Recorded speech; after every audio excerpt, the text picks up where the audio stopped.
shit. No intro at all. We're live. Here we are. That's what I'm saying. So much for that fucking smoke break I was about to go for. I was like, oh shit. This is the half-assed. Everybody's fucking either injured or sick or. No, this is whole ass. Yeah. The bar is officially open. Oh god. A long week for everybody. I don't know. It's like it feels like the physical media, the great big releases that I was excited for, but those have come and gone, and now we're kind of in the, I don't remember the doldrums right now. I mean, I know the Crow 4K is about to come out. Everybody's very excited about that, but I don't know. I'm excited to rewatch it. I haven't seen that movie in 10 plus years, probably 20 years. It's been a long time. Yeah. So. And Maxine is July 5th, I think. So we got a while for that still. So really like the latest trailer. Yeah. That one. Dug that. Oh yeah. Yeah. Yeah, we've been Alan's been watching a shitload of movies. I know that. I've been watching a few movies here and there. I have, but I got on the fucking the Walking Dead train. I finally busted open that Walking Dead complete, 11 seasons, whatever. And I am on I just finished season 3. I'm on the first episode of season 4. And now I'm going back and watching all the special features for the first 3 seasons. I mean, that fucking not really nice complete set they just put out is really fucking nice. I mean, it's loaded with features. Which one is it, Alan? Is it the Blu-ray one, like the red and white one? Yeah, it's the whole Blu-ray is red and white. I'm not crazy about the packaging, but the content is fantastic. Yeah. Every season just loaded with special features. So, but it's like I forgot how good those first 2 seasons are. First 2 seasons, there was some of the best television ever, in my opinion. Now season 3 falls off a little bit, and it continues to fall off for me. I've never finished the series, so I got to I think like season 8, something like that, and I just fell off. So I'm looking forward to going through and finishing it finally. But I think the show probably ended about season 8 instead. It went through season 11 was the final season. They're still doing spinoffs. Well, season 3 and season 4 wasn't that around like the time of the Governor and all that shit? Season 3 was the Governor, and it's good. The Governor starts off kind of weak. By the end of season 3, the Governor gets really fucking good. Now, he's not my favorite villain, but he gets pretty solid there at the end. But him and his fucking eye patch, solid, looking like a fucking white version of Slick Rick and shit. Yeah. It's funny.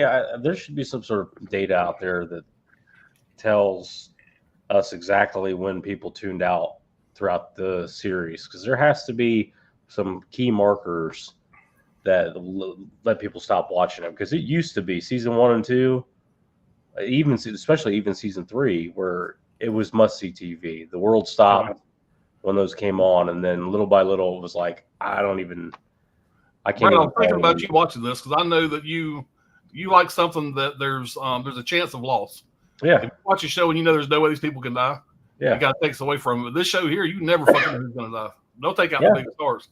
They don't care. Yeah. And that's one thing I love about it. Yeah. So, I mean, John Bernthal wasn't a big star then, but he was a huge part of the show. And he dies, and then a little later, Stephen Yeun, and I mean, I know they start to fly off pretty quick. I remember that there's a sequence where they go and they end up with this cannibal like cult or whatever, and the season opens up with like everybody, all the cast members bent over a kill trough, and people are getting killed right and left, right next to them. And I think it stopped short of killing anybody in the cast, and I think that did okay, well, I guess. I thought the same way you thought, like, oh well, there's stakes, but I don't know. It's a weird show. There's a lot of different cooks in the kitchen, and if they could have kept Darabont the whole time, I mean, just think what that could have been, and how long it would have been. I think he produced quite a few of them, even though he didn't direct most of them. I think he still had a hand in it to some extent. Maybe not through the whole thing, but at least through where I'm at now, I think. Especially AMC trying to pay him off for his quietness too, because he was very vocal about that shit whenever he was fired from it. And then a couple years later, it was like he toned it down a little bit. And it was like, yeah, he probably got pulled in the back room. And they were like, hey, we'll give you this much money if you just shut the fuck up. Yeah. Yeah. Please stop bad mouthing the show. And he was too, man. He was just like, I was fucking unjustifiably like just fucking let go of that show, and I created this and that. And it was like, well, oh shit, we'll see what happens here. But hey, look at the success that show fucking had, man. I'm sure AMC is still just raking in just piles of cash. Yeah, well, they got like 3 spinoffs right now. Exactly, man. I mean, Jesus Christ. I remember Fear the Walking Dead, and then I'm sure you guys remember it too. Show, by the way. That show got so fucking big, just like Breaking Bad, where they did like what was that like The Talking Dead, which was like an hour-long talk show with that Chris dude like afterwards. And you're like, Jesus Christ. Yeah. That's the only thing that I'm missing from this box set. Is they should have done the Talking Dead episodes that always aired right after the episode when it first was released. There was like a 30-minute Talking Dead. They should have put those on this box set, I think. We know he got, of course, I don't know if he ever got convicted or anything, but of course, like at the height of that shit, that's when all the accusations came out. Like he was fucking all those bitches and all that bullshit and drugging them. And they were like, whoa. So that show went away quick. Oh, I didn't realize that. So, okay, I guess that's one. On the disc. Yeah. What is it? He was in the House of 1,000 Corpses. Who am I thinking of? Chris Hardwick. Chris Hardwick. There you go. Yeah. Which, good casting in that. But yeah, I remember that was a big thing too, the after show. Yeah. And I don't think I'd ever seen that before, where there was a big show and then another show right after to talk about it, talk about what they see, and then you get a little preview at the end of the Talking Dead for about what's what's going to be next. A little snippet, yeah. Around season 5, that shit really blew up too. Like that was hot. That was fucking hot sauce, that's for sure. Yeah. That'll be one of the most watched shows in history. I mean, that was Sopranos and Breaking Bad. Yeah, well, I mean, Game of Thrones would be one. I mean, I'm talking night of showing, view counts, the first night of airing, that kind of thing. Yeah. All right. Let's see who's in the chat, and we'll get going here. Ken, what's up, man? What's up, Ken? Pops Movie Dungeon. Who the fuck is this? Ban that fucker. More disappointing announcements from Arrow in July. I don't even know what they've got coming. I did look, and I can't sit there and tell you what they are or whatever, but I didn't see anything that interests me at all. Yeah. So. I mean, other than Narc, I'm excited to get that on 4K. Well, excited. I'm going to get it eventually, but. Now, to be fair, I didn't look at any trailers for the July releases. Just going through them, I didn't recognize any titles. There was nothing that stood out to me, but I hadn't had time to look at trailers or anything. Yeah. So I don't know much about them. It's a very the Narc is a very strange choice. I'm glad they're doing it. I'm happy to have it, but that's a strange choice for Arrow to me. Yeah.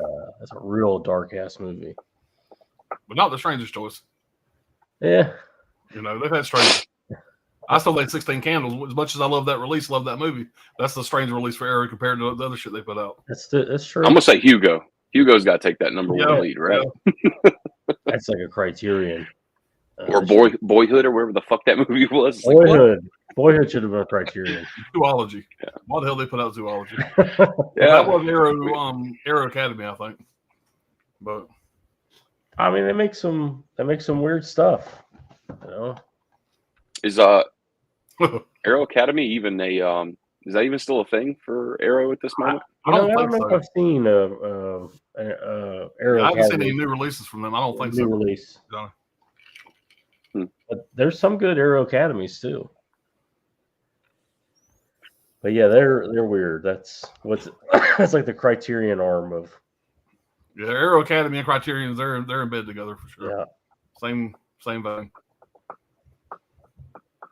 Should have the Crow 4K next week. That's cool. Corey, what's up, man? What's up, Corey? Hollow Notes, what's up? What's up, Hollow? John, I have to say the background was really good, man. Yeah.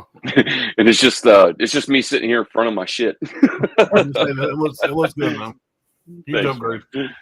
the King Turd collection prominently. That's what I'm saying. That's what stands out, man. You got it right at the right place, right above your noggin there.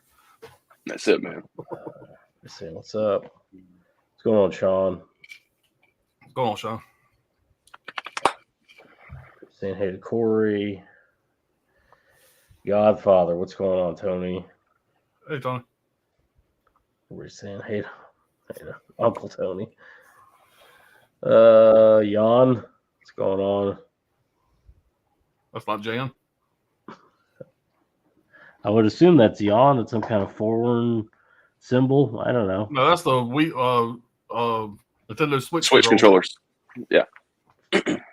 Jan. You just made that Mexican.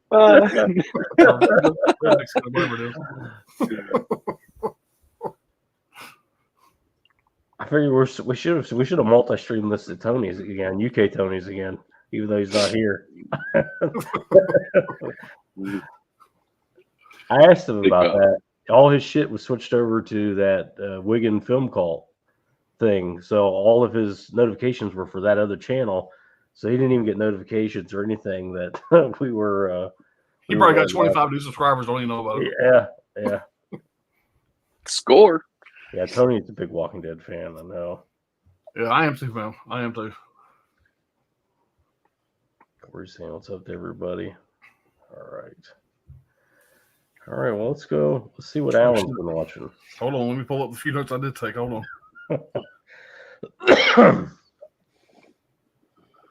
All right, we're going to start with this one here. I'm probably going to make a few people mad about a couple of these. I don't know. Before I get started, I do want to show this. I think it was Brad that showed me this the other day, and I finally found one.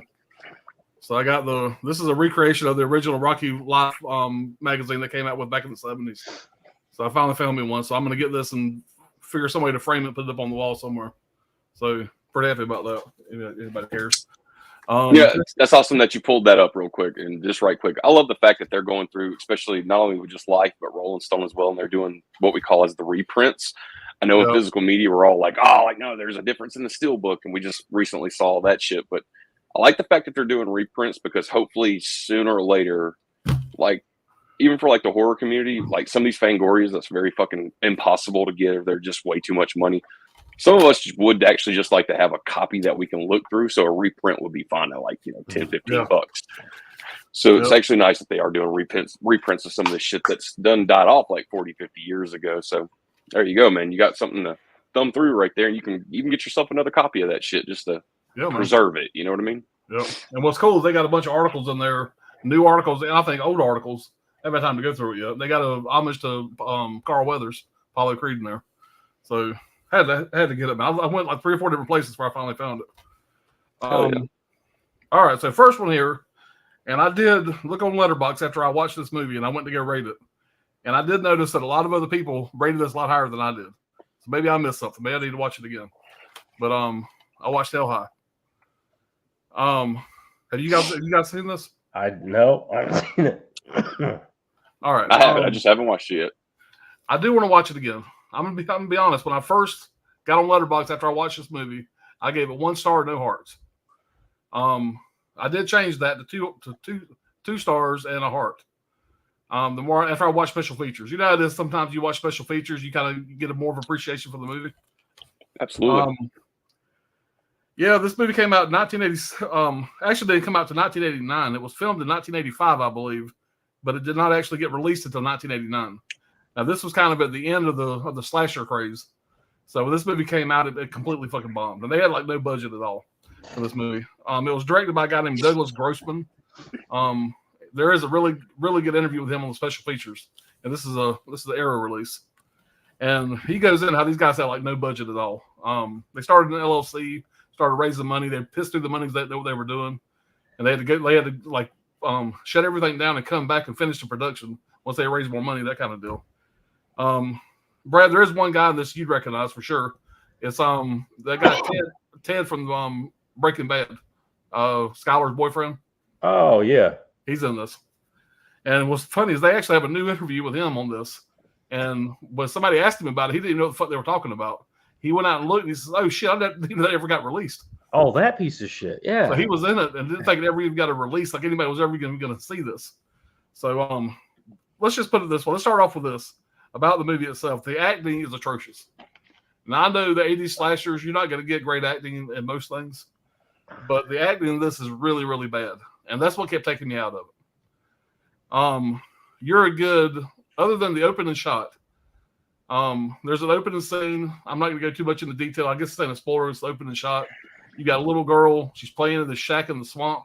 I'm just telling you what it is. And two people come to fuck in the swamp in the little shack. She hides. They get on a motorcycle to leave. She throws mud in their face. They crash. They get impaled on two spikes, whatever. And then it says 18 years later. That's the intro. The story is pretty thin. 18 years later, this lady's a teacher. She's got 4 kids that are troublemakers. They're kind of the outcasts of the school. They're fucking with her. They end up fucking with her after hours at her house. That's where it goes. The point I'm trying to make, other than the opening shot, there's about maybe 15 minutes, maybe less 20 minutes, has got the kills in it. Everything between the opening shot and the final 20 minutes of kills is just a lot of bad acting with no gore, no kills, no scary shots, no scary scenes. It's just them with dialogue that is absolutely the worst I've ever seen. But that being said, there is something about the movie, being a fan of 80s slashers, whatever, the more I thought about it after watching the special features, I did raise my 1 heart to 2 hearts. Or my 1 star to 2 stars on Letterboxd. Did give it a heart. I am going to keep it. Will I watch it again anytime soon? I don't know. I would really love for you guys to watch this and give me y'all's opinion on it. But the like I said, I love 80s slashers. Y'all know that. But so I want to like this, whatever. But it's pretty thin. Pretty thin. So if anybody in the chat seen this, y'all give me y'all's opinion on it.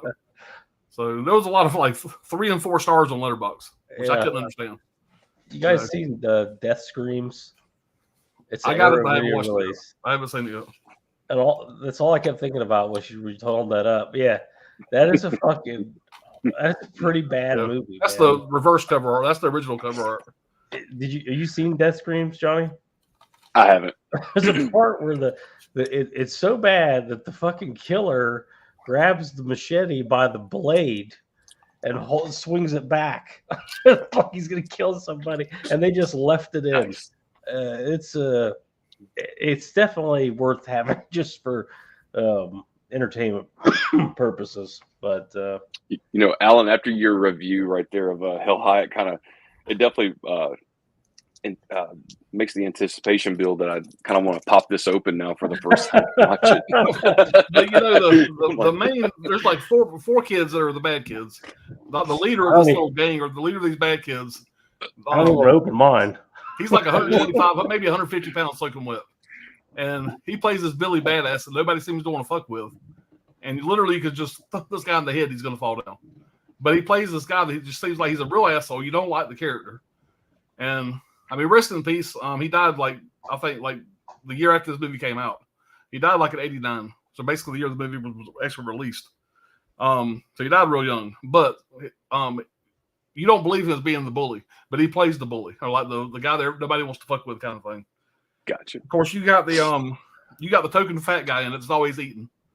You got the token fat guy always carrying a bucket of chicken under his arm, got a chocolate bar in his pocket, chocolate around his mouth, which kind of offends me a little bit. I mean, I've been fat my whole life. I ain't never walked around with a bucket of chicken just chilling. And I always got a fucking Snicker bar on point. You got the candy bar. See that scary movie before shit. So anyway, like I said, just for all you fat people out there, it's not a good representation of us. So, but anyway, you have that. Like I said, the movie is very mediocre, but there's something about it that makes me want to like it. But I don't know. Like I said, right now it's sitting at 2 stars and a heart. Where's that right now? Well, I'm very excited that I just got that in, and I'm going to tear into that glowing review. So it's amazing we just have brand new copies of that sitting around being like, hey, this might be pretty good. And then Alan's like, man, fuck. Mine was sitting until the day. I just watched this today. I unwrapped it and watched it. Well, you could watch Deadly Games too. It's another Arrow Video release where it looks like it's awesome. That movie's, in my opinion, it sucks. Yeah, the artwork always looked great. I remember when that first came out and you were like, look, man, stay away from that. And I'm like, man, the artwork looks great. I looked up a trailer. It don't look too bad. And you were just like, ugh, yeah, you might want to stream that first. I was pretty excited to get it in, and then I watched it and became a lot less excited. All right, my first one here is from 1980, and it's Alligator. I for some reason I couldn't find my copy of Chud, and then I was like, well, it landed on this. So, what's his fucking name? The bald guy. Not William Forsythe. Robert Forster. Yeah. Robert Forster's in this. He plays the detective, and it's in I think Kansas City or St. Louis, Missouri, one or the other. And there are a lot of reptile people out there, and that the countryside and whatnot. And apparently, a little girl buys a baby alligator, and of course, for some reason, the father comes home even though he bought it for her, upset, flushes it down the toilet. 30 years later, it's after eating pets that have been dumped in the sewer that have been treated with chemical that makes them larger, faster. It's now 30 feet long. I'm sure it's 36 feet long, and it weighs 2,000 pounds.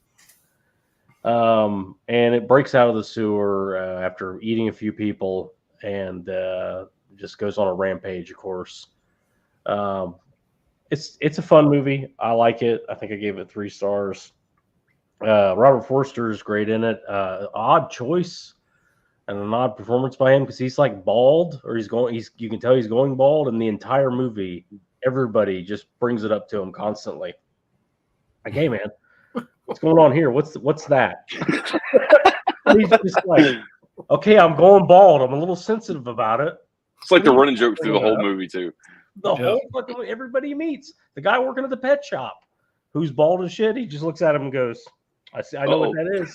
I know what's going on. Same thing here. You're going to be bald soon. That running bit's pretty good. I like the African game hunter that they bring in, who, is just like, you could just tell PETA made this movie. Like, they fucking hated the guy. Everybody hates this guy from the second he comes on screen. He's there to help, and he's just the biggest asshole in the world. And they're like, you really want to be doing this? This thing's huge or whatever. He's like, if it couldn't kill me, why bother? And he gets like eaten right away by the fucking thing. I don't think he even gets a shot off. Little kid getting eaten in the pool. I mean, it would be a good double feature with Grizzly, really. Yeah. Kids getting eaten and whatnot. But yeah, I don't know, man. It is what you think it is. It's I don't know what the effects are. I don't know if it's stop motion or camera tricks. I think there's some camera tricks with some modeling. There's all sorts of stuff in this. Definitely some scaling tricks. You could tell, especially next to the vehicles and the wedding ceremony that they're having. It looks like a wedding ceremony, but you can kind of tell when it's next to the tables. Like, there's some foolery going on there. Yeah, it's like miniatures and a real alligator, but with miniatures next to it. It's smashing things and whatnot, and I don't know. It's very well done, and it's a fun movie. And this is, I think, maybe the last great collector's edition from Scream Factory. This was right about the time they were changing hands, and this is not a re-release from them. It's got a lot of cool bonus features. It's got a big 30-minute interview with Bryan Cranston, who worked on this movie. That's one of my favorite special features they've ever done. Yeah, I've said that before. That's great. Yeah, we definitely talked about that special feature probably about 3 years ago at this point, and we were all like clamoring for that release just for that Bryan Cranston interview. Even if you don't like the movie, get it just for that damn interview. It's worth it. Humble fucking guy too during that whole interview. Multiple cuts, and of course, they blow up the alligator at the end naturally. That's damn much of the effects. I didn't know that. But yeah, I for years I thought this was a New York movie, but it's not. It's like Kansas City or St. Louis, Missouri. Well, it always goes back to the folklore of like, especially like little kids in New York being told like, if you flush your pets down the toilet and all that shit. I think Corey Taylor actually said that in the In Search of Darkness interview portion for that flick right there. Because I know that had a pretty big impact on him when he was much younger, but. It probably fits that narrative a little bit better as far as fucking Kansas City, Missouri, or some shit. So yeah, well, there's a lot of those weirdo exotic animal people in Missouri. Very, very popular. You go down to Cape Girardeau and whatnot. You can buy whatever the fuck you want, orangutans, whatever you're into. Yeah, great cat. Robert Forster's a weird choice, but still, it does work. But there's a great little ensemble cast. Like I said, the big game hunter, and the guy who is working at the pet shop that's rounding up strays and bringing them to the pharmaceutical lab. The guy from One Flew Over the Cuckoo's Nest, My Cigarettes, Nurse Ratched. That guy is pretty awesome in this. It's just like, Jesus Christ, he's throwing these dead dogs in the sewer, and he's like worried that they're going to clog up the fucking drain somehow. So he gets in the fucking water. I'm like, what are you doing, man? Let him go. Who cares? So you got scruples now? Oh, I can't clog up the plumbing as I'm dumping fucking truckload of dead dogs into the sewer. Yeah, I don't know. I have fun with it. And like I said, a lot of practical, a lot weird. I don't know. The effects, it seems like there's everything. There's everything in this. There's a real giant alligator. There's stop motion. There's scaling. There's all kinds of weird stuff going on. But a solid release. And if you can get it cheap, man, just pick it up if you haven't seen it. Oh. All right, let's see Johnny's fifth one here. All right, we'll roll out the gate here with a little bit of controversy. Just did one of those things you guys know I always like. I'll upgrade to the 4K, even if I have the Blu-ray, just to kind of have something to bitch about. And I definitely have something to bitch about here. And this is a company, for some reason, I have no clue on the real reason why they're even calling these things 4K and trying to upscale them. That, of course, is none other than Screen Factory's 4Ks. Picked this up for a really good deal during that whole Walmart rolling out their steelbooks. I think it was like $20. I was like, fuck it. Snagged it up, even though I have the Arrow limited edition, the original 2-disc set that Screen Factory originally put out with both slip covers and posters and all that. So I did a comparison where I kind of could just skim through really quick. And I was wanting to, of course, everybody's big favorite, monumental moment is the actual prom scene. Get a lot of effects, and not only that, but the color palette is fucking great. But for some reason on this one, it kind of reminds me of just how dark like that Friday the 13th 4K was for me. I'm watching it, I'm like, that's just way too dark. So after fucking around with my brightness settings a little bit, tweaking my HDR manually, I got it to look pretty good. But going back to the Blu-ray to me looks 10 times better than the 4K does. But yeah, I did give this another watch. Wasn't one of those things where I sit there and watched it from beginning to end. I knew what I was pretty much looking for, so I kind of got to throw this in there. Because after skimming through it and everything, I kind of did just go back from the beginning, just sit there, let the whole thing kind of run while I was doing something else in the background. But kudos to him for doing it in 4K, I guess. But damn, I understand everybody's probably double dipped on this shit, and this has been out for a while. But as far as 4Ks go for Screen Factory, if I've already got the Blu-ray at this point and they roll out 4Ks, I'm not buying any more of them. I've already pretty much made my mind up on that. Everybody knows that movie, though. That's a Brian De Palma classic right there. One of the first Stephen King novellas that's ever went from the page to the silver screen. So ain't really no point in breaking that down. But figured I'd open up with just bitching a little bit because I haven't been on here for a while and hoping to piss somebody the fuck off. I'm not gonna buy anymore either. I'm done. No, I'm done. You give it up? Yeah, man. I get all over. There just comes a point, man, where it's kind of like enough's enough a little bit on there. And I'm sorry and I hate to say it, man, but their fucking 4Ks are a little bit too dark. I did the same thing before. I'm looking at the shelf right now, and I remember being so excited to get the Funhouse in on 4K.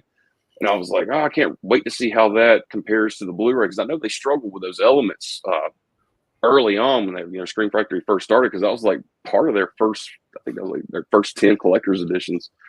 And there was a lot of problems with the film elements in that, even in the Blu-ray when you watch it. But the 4K didn't do it any justice to me. So I don't mean to interrupt you, but I gotta speak on the irony here. Before I started my YouTube channel, I learned about Screen Factory from watching your channel.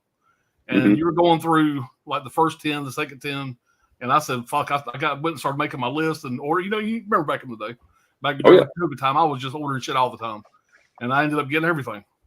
And because of your ass, now you're on here, I'm live streaming with you, and you're telling me I'm done. I ain't getting any more than fucking 4 Fuck those Screen Factories. I'm so confused. Definitely, like I'll reiterate it just a little bit. If it's a brand new release to Screen Factory and it's 4K, like let's say Killer Clowns, I'm all about that all day long. I'll be the first one to hit the pre-order button on it. But if it's like Army of Darkness, Funhouse, or They Live, Prince of Darkness, all that shit that we've already done bought on Blu-ray before, and now they're rolling out the 4Ks for it. Definitely, if I do pick up another one, I've already got the Blu-ray for it. It's going to be for like a specific reason. And there better be like some new content other than a dark ass 4K scan. And unfortunately, it's usually the same content for the most part.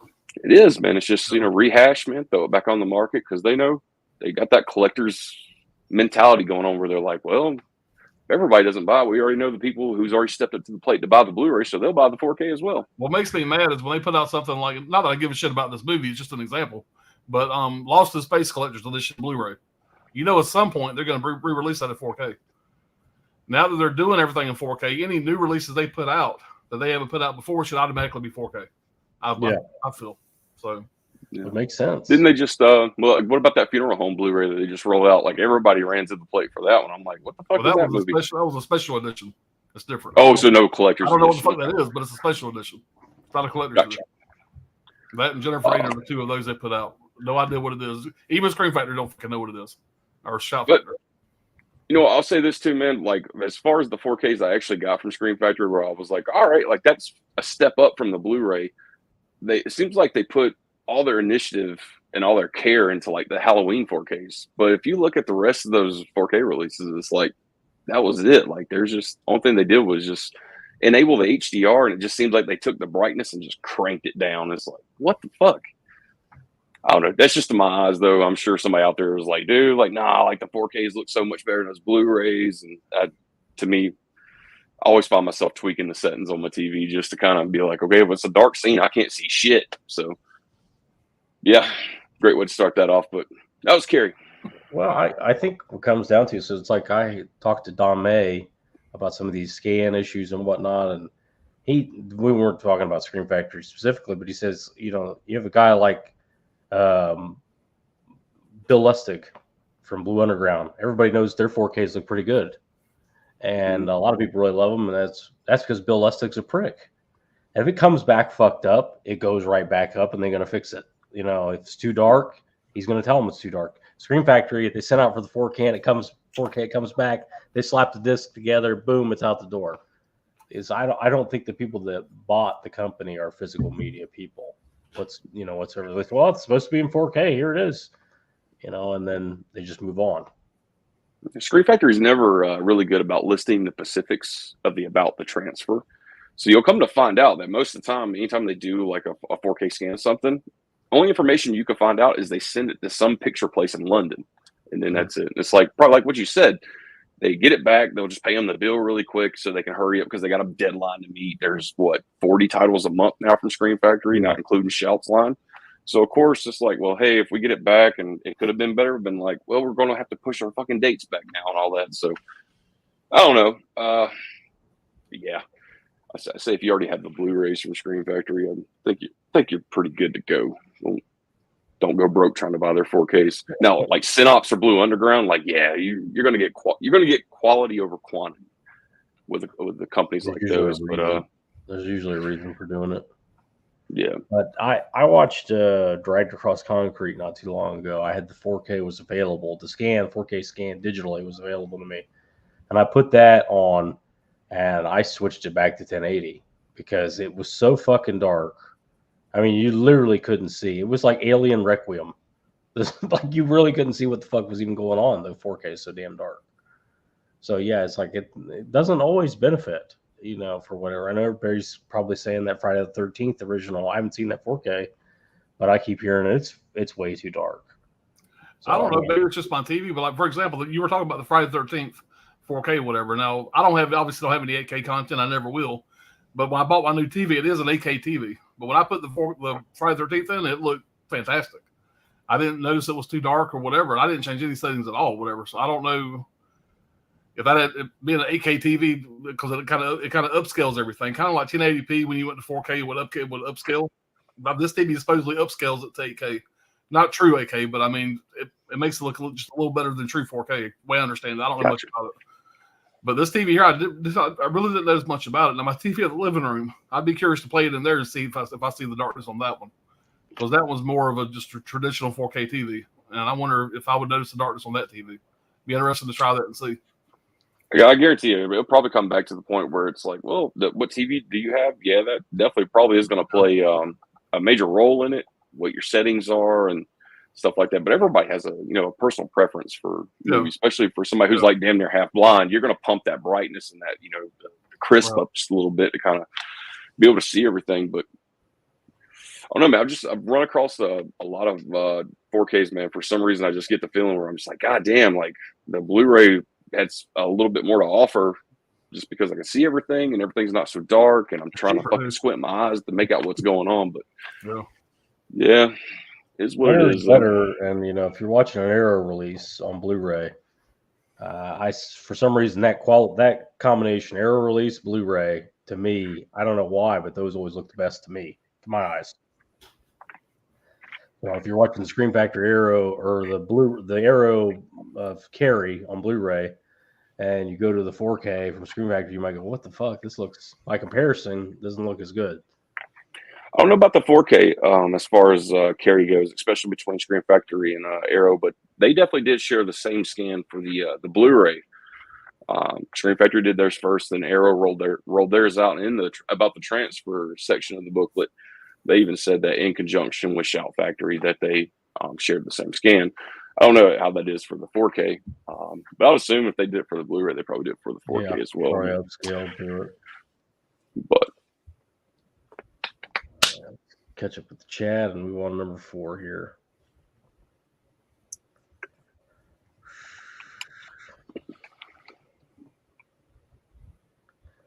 Guy, what's going on, man? What's up, buddy? Mrs. How we doing, good, man? Hey, Miss Caveman. Everybody's saying what's up. If your surgery went well and you're recovering. Ken Carlson, Hell High is pretty good. Doesn't quite go for the jugular at the end. Yeah. For a slasher movie, it's just not. I don't have enough slashing in it for me. Pretty tame for the most part. Yeah, I got one in here that's like that. Good luck to Chris. What's going on, Chris? Yeah, Chris is the one I saw that Rocky magazine on his channel. Yeah, that's right. Remember that now. Ken Carlson. You guys pick up Butcher Baker 4K from Severin? Great release. I'm feeling Johnny got that. Yeah, I'm looking on Orbit site. Everybody already got theirs in yet because I ain't got mine yet. The stream date's May 28th is what Orbit says. Okay. Yeah, I think it was what was it? It was like the monthly bundle. Fuck, I think the thing was like what, $200? Yeah, I haven't ordered it yet. I got the Blu-ray. I'm probably okay with the Blu-ray on that one. Kathy's Curse, Devil's Honey, and was there Great Alligator? Else? Great Alligator right. From Martino. Yep. I'm have to look at that shit. Been a minute. Now, Brad, are you gonna watch Alligator 2? Now that you watch Alligator? I haven't. So I've seen Alligator before. I have Alligator 2. I just haven't seen it yet. Yeah, I know that 101 Black Label just put out a box set with both of them in one set. I got the Scream Factory somewhere. I finally got a decent price on it. It was like $22, $23 somewhere for a while, and I think I got it for $10. So eventually I'll check that out. I think that's the one with Kane Hodder in the suit, inside the alligator suit. Yeah. I have both of Scream Factory, and I get all the 101 Black Labels, and I'm like, do I need to double dip on this? But I'm like, fuck, I'm going to, but I'm hesitant about it. Yeah. Scream Factory released that as a standalone release. Standalone Blu-ray. Chrissy, thanks for the support. Yeah, no worries, man. Extreme Featurette. Deadly Games wasn't bad. I thought it was fun. So I'm curious if she's talking about Deadly Games from Arrow or Deadly Games Dial Code Santa Claus from Vinegar Syndrome, because that's a great movie. That's a great one. Yeah, the Deadly Games from Arrow, I didn't care for, so maybe she can clarify that. Alan, you've seen Deadly Games, Dial Code Santa, haven't you? Vinegar Syndrome. Joe Bob yeah, showed it yeah, one yeah, Christmas. yeah, I think yeah. you. Yeah, I think you. Johnny I turned think me you on was that watching like 2 around that time. Christmases ago. Yeah. Yeah, I've Yeah. seen it. I got the 4K from Vinegar Syndrome. Great movie. Yeah, great 4K right there, by the way. Jesus Yeah. Christ. Yeah. Chris C, have the code red to Butcher Burger. Yeah, probably so. I'm probably good with mine too. A I lot mean, of like I said, I people. think it's fine. But that's a I'm big relief. listening to Happiness Be Important to a Glass. I'm trying to keep my eyes quiet, guys. I apologize. I have to keep my mic next time. This is a professional broadcast. Out there, you blink your fucking eyes. God damn it. Yeah, you know. We're never going to get any review copies that way, goddammit. How are we going to get 10,000 subscribers if you fucking make a noise into the goddamn mic? Here's a little insight. I don't care. I can't believe it. The people that are in the chat right now, as long as they stay subscribed, I'm good. They're the ones that's always here anyway. Who else matters? That's the spirit, mate. We've talked I about come to that realization a long time ago. We got the same 30, 40 people every single live stream. That's the only people I give a shit about. Yeah, talking to. exactly. You know, Yeah, that's really why Fuck I started yeah. deleting them afterwards. It's just like the people that were there, fine, they're good. You know, that's the. And if you weren't there, well, fuck it. It's like, you know, this is what are you gonna leave comments about the shit we were talking about? We already Bro. covered all that. But you know, you watch some of these streams and it's just like this. They're like trying to open something real quiet so you don't hear, and then there's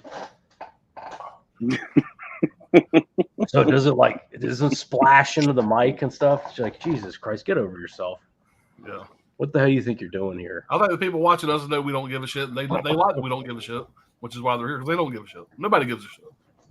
I think there was plenty of nights a few years ago where I would just get hammered on here, and I'd be in the back like taking a piss in the toilet, and people would just be like, "God, is he not going to mute his mic?" While he You're takes like a piss?" Nielsen, the naked gun, just pissing off screen from the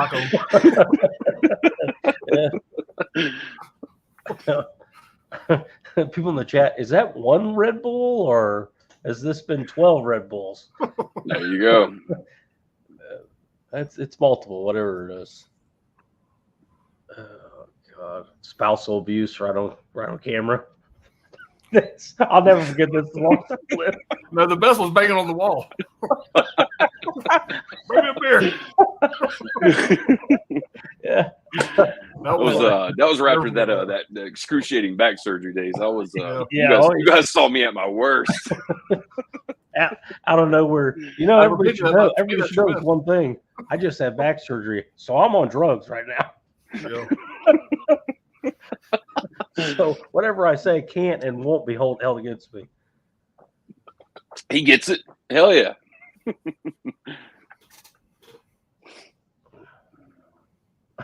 We've done some weird ones. Alan coming home from like a birthday party or something, hammered. Hit the live button. Let's go. Then Brandon, look, So I'm going to do the stream, but you got to control the chat. I can't talk. I'll talk as much as I can, but I can't read the fucking chat. I can't see. check this story out. I'll definitely lay it out here. This is some personal shit. But one night we was about to do a live stream, and I'd already been sitting home for like, at that point I've probably already been in the house like 6, 7, 8 weeks, just not leaving the house, just trying to recoup from the back surgery.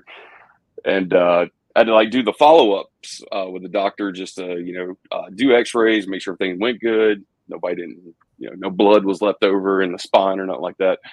And then I went on a bunch of pain meds, and I was drinking real heavily. And I believe one night I was just we was about to do a stream, and I was just not in the mood really to do it. And I remember telling Alan, like, man, like, I'm pretty much convinced like my wife and the doctor are like purposely trying to fucking kill me with all these pain meds, and they don't want me to get better and shit like that. And I was just like, whoa.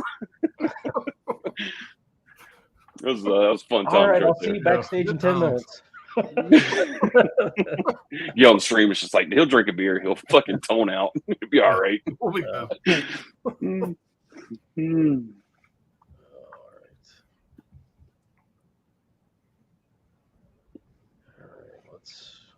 Find where I was. What was Caveman surgery? I was trying to read a little bit of his comment right there before it went.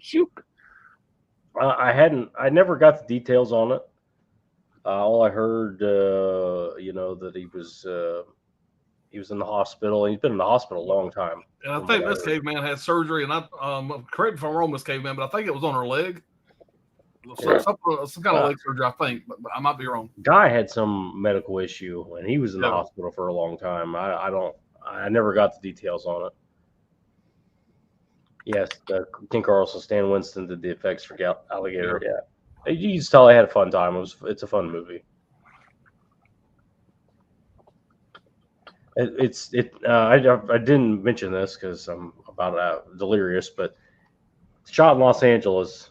It takes place in like Kansas City or St. Louis, which that doesn't jive at all. Like the gigantic enormous like storm sewers that you could drive, 18-wheelers through, no problem, versus a Kansas City. Yeah, but it works somehow. And Carl was asking about Rolling Thunder 4K. Oh, we got it right here. I just got mine in. Well, then coming yesterday. Okay, shot select. Yep. 159. Yeah, Chris, it's a good one, man. I think it holds up pretty well. I think if I'm not mistaken, I remember one year while we were doing the Kino sale, I know my buddy Matt had bought the because I believe Kino had the Blu-ray of Rolling Thunder at one point. Then it went OOP. I'm assuming. I believe that was the same movie, if I'm not mistaken.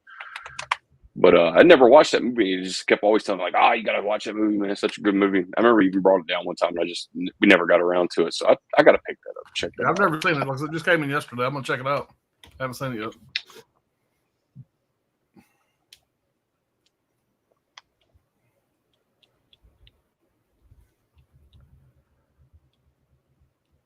Yeah, okay. I just want to make sure I read that right.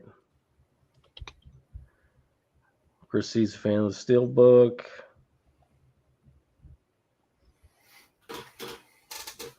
Chris C's saying it's 4K is not all that. It's a double-edged sword. Yeah. Sometimes it's better. Sometimes it's not. It just depends on the product.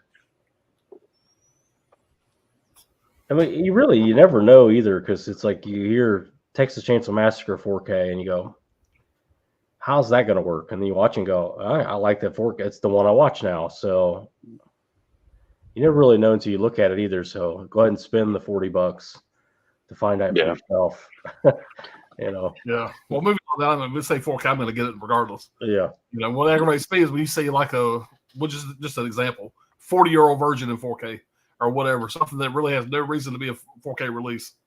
You say 4K, you want it to be a lot of action, a lot of cool shots, something that's going to benefit from the 4K Gore, comedy color palette. Yeah, but now they just put everything out in 4K. So, which I mean, it's the next format. I understand. Chris C, the 4K of Psycho 2 was okay, but wasn't too much of an upgrade from transfer wise, in my opinion. I've already pre-ordered the 8K of Psycho 2. So that's coming. Greatest horror movie ever. Get that set for the features anyway. Yeah. Sydney, what's going on, man? What's up, Sydney? Give us some questions, Sydney. That box set was definitely like a holy grail grab of the man. That was that's for sure. I was shaking trying to order that. I couldn't order it fast enough. It's got to be mine. Yeah.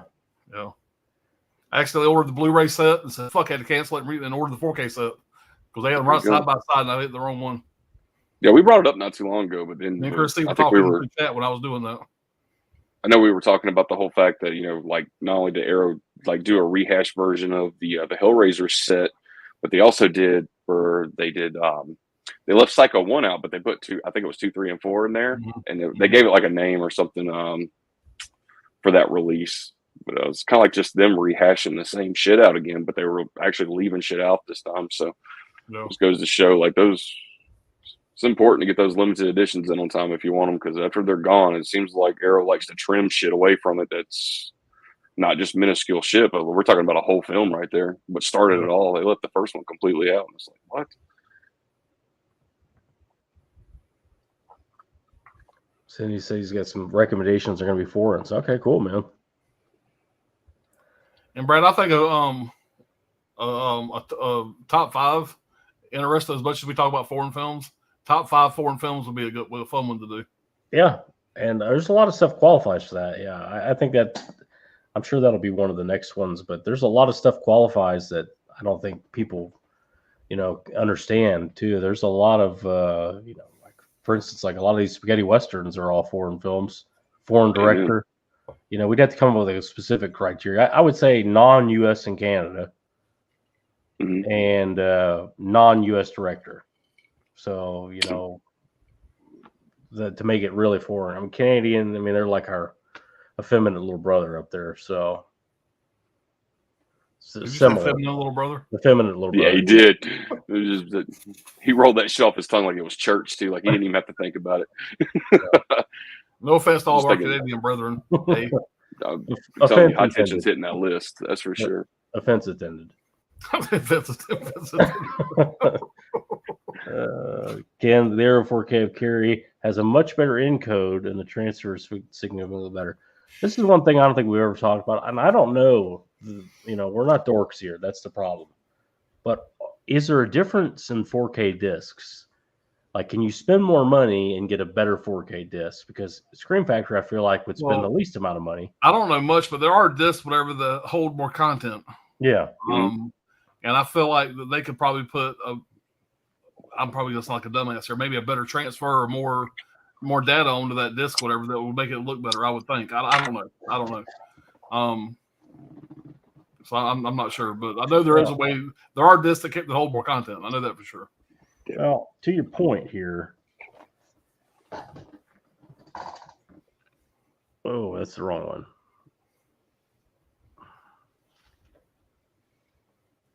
This is a Scream Factory 4K, and this is a 3-disc set. Yeah, 3-disc set. It's a 4K.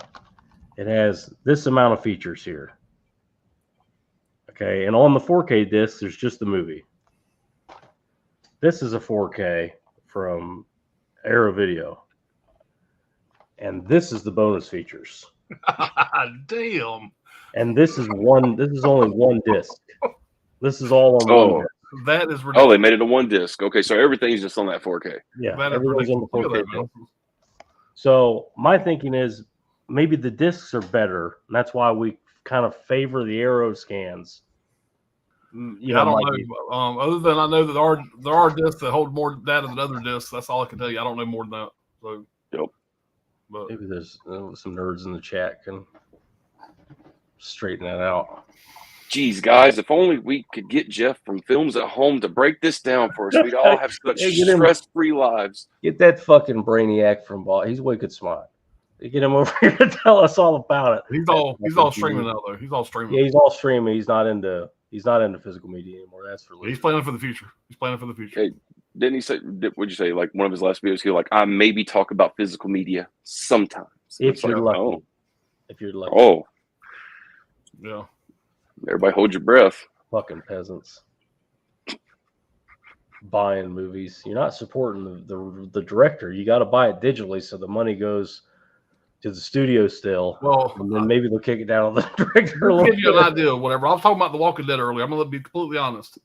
I've been down on my back for the last month pretty much. Longer than that, whatever. But I've been out of work for the last month. I say out of work. I've been working from home. And so I started watching, because I've been in the other room in there. I watched the first season of The Walking Dead, first season and a half on my Vudu account, because that box set I got came with all the digital codes or whatever. So I watched the first season and a half on digital format, whatever, through Vudu.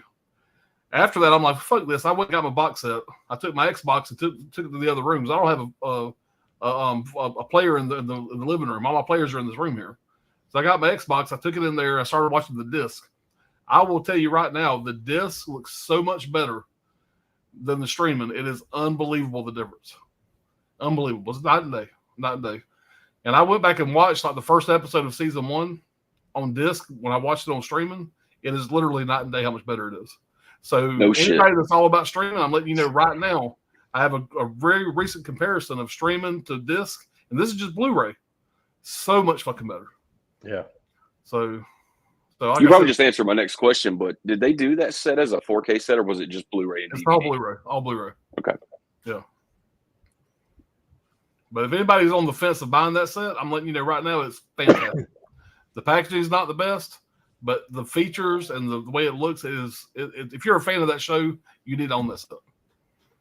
I'm almost sure it's the same exact set that you have, but is it, like I said, was it like a red and white case? I think I saw it at Walmart, and I think the Blu-ray one was like 170 or 180, and I think the DVD one was like probably like maybe $30 cheaper or something like that. Yeah, is that the same one? Yeah, I think so. Okay. Well, there is a set at a Walmart, whatever, that's more of a white box that's DVD. The Blu-ray box, whatever, is a big chunky box set, and it's mainly red. It's red and white are the prominent colors. Gotcha. So that's a great set. Caveman's talking about his bootleg of True Lies, not upgrading to 4K.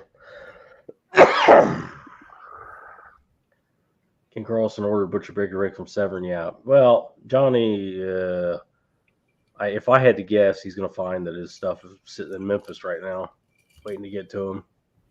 By the way, Brad, I still haven't got my arrow shit in yet. Mine went to Chicago, yours went to New York. Yeah. The New York hub always takes a while. But yeah, right now it's saying Monday, so we'll see. It's only 6 titles, but still, I can get them.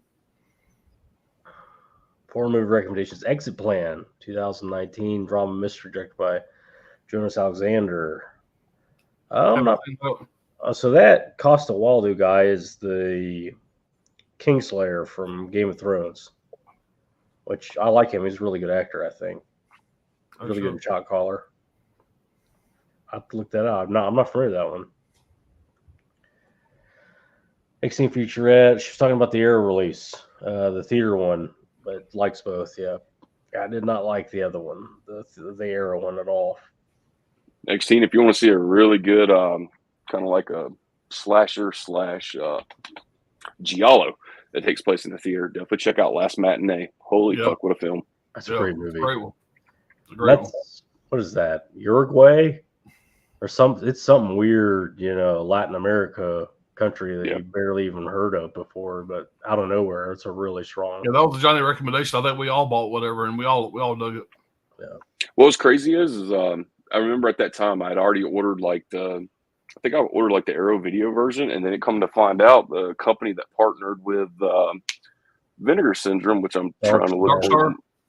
Dark Star actually had more features on their fucking disc than Arrow video had. The movie they're watching in the matinee. The movie exactly. You watch that whole movie as a feature. I was like, holy shit. So, cool touch. The movie was so good, I had to double dip on it. So if that tells you anything, it was a really good movie right there. Yeah, I really liked it. This Caveman says the surgery went well. Yeah. Sounds like it was a leg, yeah. Well, feel better. I think it was an ankle or fibia or something like that. Riverman, what's going on, man? What's up, Riverman? Man. Sydney's asking about Oppenheimer. Would you guys rank it? Have you guys seen it? I've not seen Oppenheimer. I've seen the first 5 minutes. I started it. I said it was on streaming, and I started it one night before I went to bed. And I said, "Okay, it's too late for me to get into this," and I never went back and watched it. But I'm going to check it out on streaming before I order the copy of it. I'm a Christopher Nolan fan, but I know this is a long movie, and I do want to watch it before I buy it. I probably will buy it, but I haven't seen it yet. There you go. I hear it's like depressing or something. Something happens at the end there.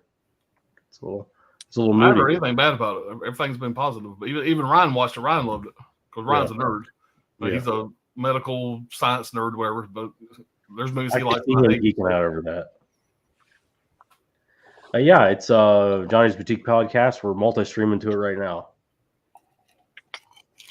And I'll tell you before you go to that channel right now, the only thing you're going to see on that channel is usually in the past 2 years is probably live streams. You never know with Johnny. You never know. I'm telling you, he could get a pile of movies in, fire the fucking StreamYard up, and go for 2 hours either. I'm telling you, that's in the middle. It may happen. You never know. Johnny's been around for a while. He's the one that got me started on YouTube, so he's been around a lot longer than I have.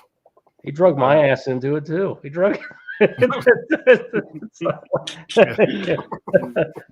remember watching his videos and going, "This is my speed, not this over polished bullshit." Let's do this. Hit that like button. Hit that subscribe. All this shit. It's like links below, and Johnny's just like, so anyway, ripping a carton of cigarettes. I think my conversation with Johnny went. I said, "Fuck that! There's no way I'm going to put my video on YouTube." He said, "Bitch, just film your Vinegar Syndrome unboxing and send it to me. You send it. Only can go live." I was like, fuck. So I sat here and fumbled through the first video, made it go live. Johnny gave me some praise, got my head all big and shit, and I ended up making more videos. Yep. So I owe everything to Johnny as far as my channel goes, for sure. 100%. Shit, man. We just having a lot of fun. That's all it was. I think I remember like some jokes used to like fucking hit my comment section being like, oh, I see that this video you just posted is 2 hours long. I'm assuming you're probably going to smoke about 3 packs of cigarettes while you do it. If they only knew how much ADHD medication I was taking right before I hit that record button.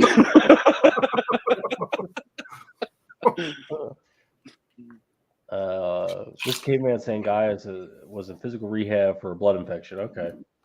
Oh, shit. Okay. Oh, you got hurt right after you got home. That's too bad. Yeah. Broke my ankle. It'd be like, God damn, man. Jesus Christ, man. You pissed off the wrong nun or something. Whew. Let's see. Riverman got my Goodbye Uncle Tom 4K. Now that is why I stopped collecting all the Blue Undergrounds. Blue Underground right there. I had all the Blue Undergrounds and I was getting all of them. And that one and the one right before that, I said, I need to be more choosy. So I said, I don't need to get all the Blue Undergrounds 4Ks. I don't know what that is. It's a black sexploitation. I don't know exactly what that is. And those Jesus Christ. Those Blue Underground 4Ks are not fucking cheap. Right before that, they had 2 French foot films. What is that? On 4K. Goodbye, it was like an inside joke. It's a 4K from Blue Underground, but I think it's a black sexploitation movie. I think I'm not exactly sure. Blue Underground is putting out a lot of real sleazy stuff in a row. I was about to say, like, all the special features, like you either see of William Lustig and Frank Henenlotter, when they do their interviews together, they're just always geeking out about who went to this certain Cineplex in New York on 42nd Street to watch some of the most sleaziest shit you could think of for, like, go in there for $1 and watch like 8 movies a day and shit. So yeah, this is way before there was probably not even a trailer for Goodbye Uncle Tom. You just went in and watched it, and whatever it was kind of thing. No, right before that came out, like I said, there was 2 French. I can't even pronounce the name of the movies. They were French fuck films, and I got those on 4K because I was getting all the Blue Underground 4Ks when they came out, and I was like, I paid like $35 a piece for these or more, and why did I just buy these? And after that, I said, look, I'm gonna see what they're gonna come out with, but I'm not gonna get every Blue Underground 4K, which are up to those. I have every one of them. And whenever Uncle Tom's whatever the fuck it is came out, I said, I don't need that. I'm done. Unless it's something I want, I'm just gonna pick and choose now. But yeah, really, really truthfully, out of all the Blue Underground 4Ks, I probably got 10 of them, right? To whatever many they put out. I probably only really need to keep about 3 of them. The rest of them, I probably need to sell because I'm never going to watch them again. Final Frontier, obviously Zombie, a few others. But Maniac Cop 2 looks really good. Yeah. Yeah. Zombie's fantastic. That's my favorite one, obviously. That with the slipcover is one of my favorite things I own. Dead and Buried. That's a good one. Dead and Buried's great. Yeah. Maniac's going to like hold out #1 holy grail, though. You know what I mean? Like, fuck, man. That movie's so good. Uncle Sam on 4K. Do I really need Uncle Sam on 4K? Do I need Uncle Sam at all in my collection? Like those 3-disc lenticular sets they were putting out right before they rolled out the 4Ks, man. Like those were so good up to me, man. I remember just not even really caring about upgrading to the 4Ks because those look so fucking good to begin with. Where, like I think it was Zombie, Maniac, House by the Cemetery. We got 2 Evil Eyes. I'm trying to think of another one. There was like 5 in the beginning. New York Ripper, yeah, man. Like those look so fucking good, man. Like where I was literally comparing those Blu-rays to like my other fucking Blu-rays. I was like, how the hell does Blue Underground get their movies to look that good? Yeah, you sent me a Blu-ray of 2 Evil Eyes, and I got the 4K upgrade of it. But there you go. I still have both. Yeah, that was their original release too. I think that was their standalone release at that time. Yeah. Good anthology. Brent saying, watched the new MVD of Hardware Wars Blu-ray today. Hardware Wars. I don't know what that is. Fun used to air on HBO back in the day, in between movies. So it was 13-minute segments, 13-minute show. Okay, I'm going to have to look into that. I don't know what that is. Yeah, absolutely. All of them before. Well, what I was saying with like the spaghetti westerns, like The Good, the Bad, and the Ugly, that's a non-U.S. director, and it's shot in Italy. So, but those are considered very American anyway. Sydney Eubanks foreign movie recommendations: The Silence, 2010. Disturbing crime drama. That sounds pretty good. For Madison, got my Basket Case Era 4K today. Good release. Yeah, I like that artwork too. That's the UK VHS artwork. But yeah, no poster. Yeah, it's weird that the other side of the poster wouldn't be that, because that's usually how it's done. Caveman disk capacities are 25 gig for single layer or 50 gig for double layer. Yeah. 100 gig XL for triple layer, and even 128 quadruple layer. So I guess we know what Screen Factory uses. And I had to check about the hardware wars. I got all the NVIDIA rewinds. I got that one coming from Target. It had a release date of 4/26. So that one probably coming from Target next week sometime. I got it in the buy two get one free sale or whatever they have. Yeah, Caveman, streaming is much muddier and darker in order to keep the streaming stutter free. It's been proven even more recently that Disney 4K releases much brighter, more clear. It's always going to be better on disc. Now, I'm not saying the streaming looks terrible, but when you watch streaming and go and watch the same exact thing on Blu-ray, like back to back, it's like, fuck, that looks better. Even my wife noticed it. I showed her both of them, and she was like, yeah, I can definitely see it looks better on Blu-ray. So people that don't have Blu-ray, that just do streaming only, it don't look bad. But when you compare, it's night and day better. We're almost done with the chat. We'll get into our fourth one here. Sean. Yeah, that's over that. Yeah. Little by little. Shit, man. Really? You got 2,000 subscribers? Yep, 2,000 something. Damn, dude. Those shorts fucking paid off. Yeah. Well, between that and the all the other shit that we do. Just a random thing right here before we move on. Alan was talking about the whole thing, like what streaming The Walking Dead, and it looked good, but you go to disc and it looks really looks a lot better. I noticed one thing. Of course, Kino did the whole thing with Monster Squad, and they released this 4K. Well, Vudu jumped onto it, and now they offer to sell an upgrade if you already have it to the 4K. But I noticed one thing. When I used to stream it, because I actually had the HDX version of it, which is just 1080p HD. But I would watch it, and it looked really good. It looked just as good as my the previous Blu-ray we had before. I think that was that Olive Films that originally put that out. I can't remember what company it was. But I go back to watch it now, like not too long ago, and I notice now if you just have the HD version of it on streaming, they purposely bumped it down to standard definition, it looks like. So you would have to be forced to upgrade to the 4K one. There's definitely a resolution change there over time, because me and the kids have watched that movie so many fucking times just streaming it without grabbing a disc. Looked really good, and then I go back to it now. Like, well, since they rolled out that 4K, it looks like they purposely degraded the HD version. So just a little fun note there. Sean said the Vigilante 4K's Blue Underground is a must. Wish you got the soundtrack just for the lenticular set. Yeah, that's another one they had. Yeah, I have that one. I have that one. Trying to think which one that one is. Vigilante. It's got like a white guy on the cover with like dark hair. You'd know it if you saw it. But it's same, Death Wish, that kind of thing. Obviously, a little more action to it. But Sydney saying foreign movie recommendations. The next time, I'll aim it's for got Robert Forster and Freddie Williamson. Okay. Crime drama thriller. You haven't heard that one either. Sounds pretty good.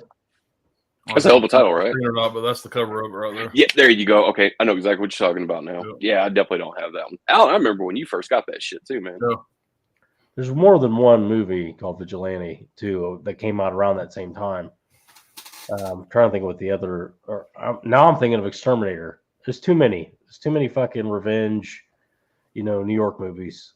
They all run together. I got one to talk about in a little while that a lot of people don't like, but I fucking love. I'm looking forward to that. Yeah. Is that Harry and Sons or whatever it is?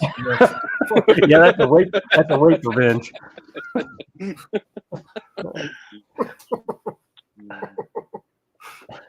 said it's rape revenge. It's rape revenge. Fucking went Deliverance really quick. Guy saying another thing that helps quality seamless interfacing. The different cuts of the film is how they did with the Conan Barbarian release, not having 3 full cuts of the film on the same disc. Yeah. That's a lot of data for one disc, that's for sure. Hack it up. U.S. movie recommendations: God's Country, 2022, directed by Julian Higgins, psychological thriller. Well, I got one to tell you not to watch, Sydney, because it seems like you might end up watching it. It's a movie called Blood Money, I think it is. From Was that the Tom Berenger movie you told me about? The Tom Berenger movie I sent you that clip from? Yeah. Oh, God damn, that's a piece of shit. Oh, man. They say he looks like Gene Hackman old. He looks, no, man. Gene Hackman looks better than him. He's like walking around the snow, and it's like an old Jewish lady trying to take a shower without her bath mat. I mean, it's like fucking, his little feet are like walking like this. He's just like, it's horrible. Dude, I sent you the scene where he's like, he's supposed to be this woodsman, right? Hiding. I can see you. God, it's bad. He comes back to this. Man. That makes me sad. Yeah. Ragnar, what's up, man? What's up, Ragnar? All right, moving on. Oh shit, it's my turn. Hold on. All right, I don't know how to talk about this fucking movie. I'm just gonna show you what it was. May. Yeah. Me and Ryan watched this last weekend.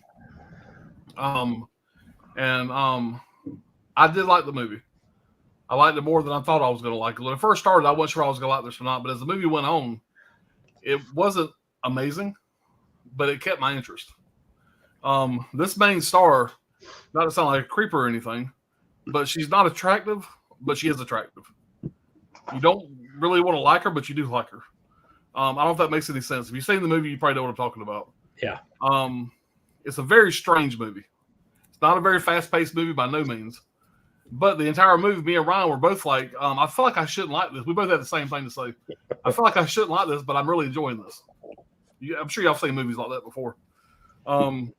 Came out in 2002. I'm sure everybody knows that. It stars Angela Bettis, which is the main star. Jeremy Sisto, if you're a fan of Dexter. Not Dexter, 6 Feet Under. It was the kind of the fucked up brother of the girl of the movie, whatever. It was the fucked up brother and the guy with the black long hair in Dexter, or in 6 Feet Under. Yeah, 6 Feet Under. He's the guy with Billy. Yeah. And Anna Faris is in this. Anna Faris is a lesbian. Yeah. And there's a little scene with her and the main star, probably which upped her category for me a little bit. A socially awkward veterinary assistant with a lazy eye, an obsession with perfection, descends into depravity upon developing a crush on a boy with perfect hands. And to say this girl's got some issues, she's got some deep-rooted issues. Very disturbing. If you've seen the movie, you know what I'm talking about. I don't want to spoil anything. At the very end of the movie, you see just how fucked up she really is. Best part of the movie, I'm sorry for all you cat lovers out there, when she beams the fucking cat back in the head with the fucking ashtray, me and Ryan both belly laughed over that. We both fucked in the head a little bit. But like I said, the movie is a weird one. It's one I feel like that I shouldn't like, but I really, really dug it. I don't remember what I gave it on Letterboxd, whatever. I want to say maybe a 3, maybe 2.5 or 3 out of 5. But if you haven't seen this, man, there's no way I can really talk about this movie and really give you my thoughts on it because it's just so fucking weird. Yeah, this girl basically is kind of like a Frankenstein type story. She has this obsession with like perfection. Like for example, she falls in love with like the guy in the movie, and she's like obsessed with his hands. And she ends up, basically, long story short, she's trying to put together this perfect whatever. Like I said, and there's a doll in the movie, and you don't quite understand what the doll has to do with it. Whatever, the doll really don't have much to do with it. It's just she's fucked up. Yeah. so to speak, whatever. But like I said, it's a weird one to talk about. If you've seen the movie, you understand why I'm struggling here. But I recommend giving it a one-time watch. You're either gonna appreciate it or you're gonna hate it. If that makes sense. I don't think anybody's gonna be like, "Fuck, that's my favorite movie ever." But Yeah. it's a movie I feel like that I will go back and rewatch again. And this is a great fucking release, man. This is another Second Sight. You know how the Second Sight does it, man. You got the booklet and all that shit, whatever. You got the Johnny booklet and all that shit. You know, so it's like I said, it's art card and all that stuff, man. It's a great release. But I've never seen this movie before. This was kind of a blind buy. To be honest, I got this on Brian Goes Blues recommendation, but he's a big fan of this movie. And I'm glad I got it. It's definitely gonna stay in the collection. So another great release by Second Sight. But definitely check it out. Of the era, that early 2000s, like late 90s almost, feminine oriented, like horror drama type thing. I mean, if you've seen those type of movies, if you like those type of movies, it's in there. It's in that class. She's very socially awkward. You know, it's very uncomfortable to watch. You know, she makes her own clothes. You know, she's a third-degree bag lady, kind of type character, whatever. But there's something about her that me and Ryan both dug. I don't know why. So maybe that says something about us. Yeah, I've seen it. I have that really. I have the standard edition of it. It's definitely something I'm keeping. And I remember going, I'm keeping this. I don't know why. That's kind of how we felt. Yeah, you know, I shouldn't like this, but I do. I have it. Yeah. This next one here, I've been watching a bunch of like revenge, kind of thriller type movies lately, but I ended up watching 2010's Edge of Darkness with Mel Gibson. I ain't said it in a while. This is his comeback movie after he got in trouble for yelling at that cop. Basically, it's Mel Gibson is a police detective in Boston, Massachusetts. His daughter comes home to visit him, and you can kind of tell like his daughter is his whole world after his wife died, and he's very, very close with her. And Mel does a Boston accent, which that alone's worth hearing, worth seeing his attempt at that. And she gets brutally murdered on his front step, like with him right next to her. And her last name's Craven, his last name's Craven, and the killer unloads two barrels of a shotgun on her and screams Craven as he's doing it. So naturally, he thinks that they were after him, not her, and it becomes a mystery thriller, revenge thriller. After that, the city of Boston decides to let him stay on the case, even though it was his own daughter that got blown away. Of course, there's some eye roll moments in it, but it devolves into this big government conspiracy involving radiation sickness and poison and all this stuff. By the end of the movie, he's carrying around a fucking glass jar of radioactive rancid milk that he plans on using on the people that fucking did this to him. I mean, it's not the greatest movie in the world, but I always had a lot of fun with it. I saw it in the theater, and if you are a father of daughters, I would definitely recommend it. It'll tug at the heartstrings a little bit in some parts. He has to go deal. He does all the funeral arrangements and everything right on camera. He goes and identifies the body and scatters the ashes and all the whole bit. So it's that whole bit on he's like, this is your beach. And he's like scattering the ashes. Like that is some pretty grim stuff, the way it all works out. And he's picturing his daughter and everything. But yeah, you got who's that fat British guy? What's his name? Ray Winstone, who's awesome. He's great in this as like the CIA bag man to come clean up this mess, who's kind of like over the whole thing and somehow dying of cancer and decides to help Mel Gibson, even though he's hired by the government to take care of Mel Gibson essentially. But if you can get this cheap, if you could get this at a Big Lots or something, or stream it, I would definitely recommend it. But it's a little messy and a little weird, but just messy enough and weird enough to be a good time. So Yeah, that's the fourth one I watched here. Yeah, I haven't seen that movie in years, man. But it's a good one. Yeah, well, you remember the beach scene where he's dumping the ashes and he's like picturing the little girl and she's jumping up and down in the water and all that. And you're right. If you're a father or daughters, which I know me and Johnny both are, or whatever, it does. The movies like that get me a lot. Yeah, you know, when fucking with somebody's kids, whatever, I get invested pretty quickly in shit like that. Yeah. Yeah. I know you said it was like his comeback movie after the whole thing with him hollering at the cop, but around that same time too, didn't he kind of get the race card thrown at him for like calling the Jew on the phone or whatever? No, it was the cop. The cop was Jewish. Oh, okay. And he he had a voicemail dealing with his girlfriend or something. That was a different. This is another. If it would have been Mel Gibson, he'd have been banned from Hollywood. Because it was Mel Gibson, he was able to come back because he's Mel Gibson. He's that talented. Good point. Yeah, good point. Even behind the camera, you know, he's. I think he's even more talented behind the camera. Yeah, Apocalypto, I don't give a fuck. I ain't got no shame. I love Mel Gibson. Apocalypto's fucking 10 out of 10 for me. That movie's still perfect. Whether you like him or don't, you can't deny his talent. Braveheart fucking he did everything. Directed, he wrote it, he starred in it. Yeah. Shit. Yeah. Well, I can assure you this number 4 right here is definitely not a fucking 10 out of 10. I would probably say this is not even a 2 out of 10.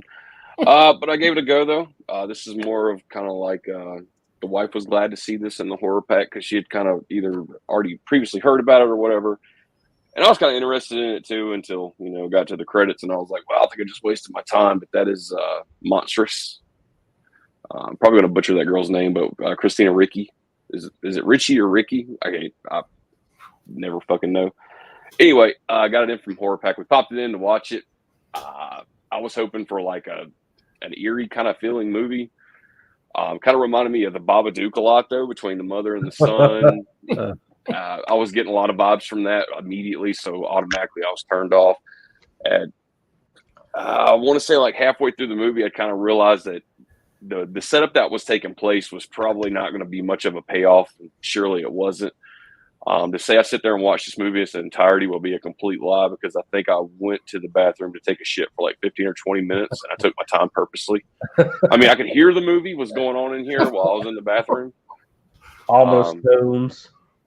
So, yeah, this is one of those things where, like I said, it came in Horror Pack, and since the price of the Horror Pack is now, fortunately, has raised its price since a few months ago, I'm trying to definitely watch the movies that are coming in as opposed to taking them and throwing them on the shelf like I normally do, just saying, hey, I'll get to them sooner or later.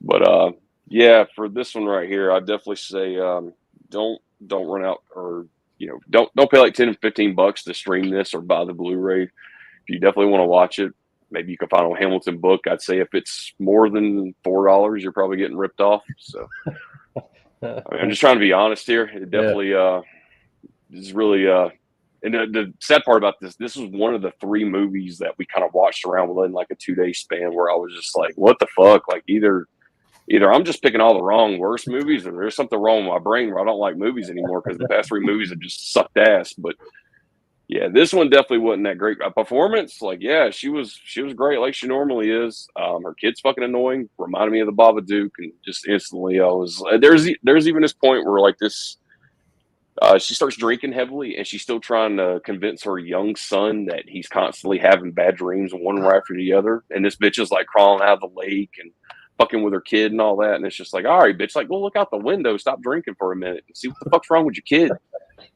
And then like she's constantly in it with her landlord because she's running from like her abusive husband. They finally get to this this place which looks really nice. It's like on this little pond or whatever it is. And then she's constantly griping at the landlord about windows and doors and God knows whatever else. Even the wife is like, bitch, we ain't fixing this shit.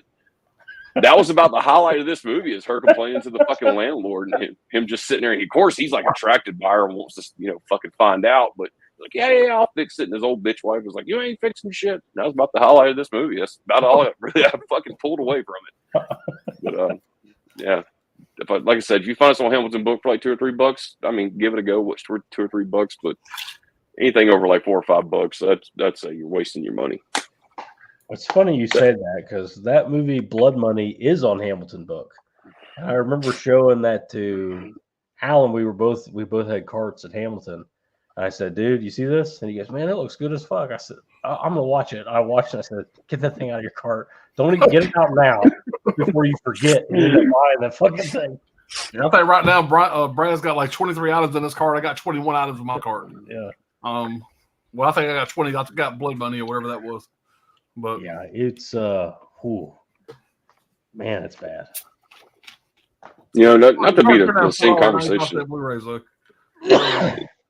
I hate to beat this fucking same old dead horse because I know I've probably said it now for every stream we've done, but I mean, guys, none of us are blind. Like everything is fucking just costing more money and everything's more expensive, and the shit that we're getting is just like, wow, like you just said, you got 21, 23 items in your cart. Like, man, go through and fucking cherry pick. You know what you want, and for anything else, I'm streaming a lot of stuff before I buy it to see if I want it. Yeah, it'll be down to 5 or so before the place the order. By the time that's what happens. I'll put a bunch in a cart and I'll stream them. I'll at least watch a trailer.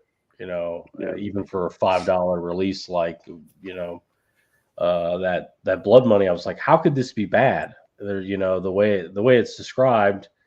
He's coming back out of retirement. He's acting again, and it's a guy that lives in one of those like expedition vehicles, and he's like a hunter. That's what all he does. Goes around and hunts stuff, and he finds a bag of money in the woods, and the attackers come back for their money, and he has to fucking kill them all. And I'm just like, I need to watch this. I don't even need to see a fucking trailer. And I watched it, and I'm like, God damn, is it dog shit? There was no money. It's a good idea, no money, and it was just a weird attempt, I guess. Executed poorly. Yep. Catch up with the chat here and keep it moving.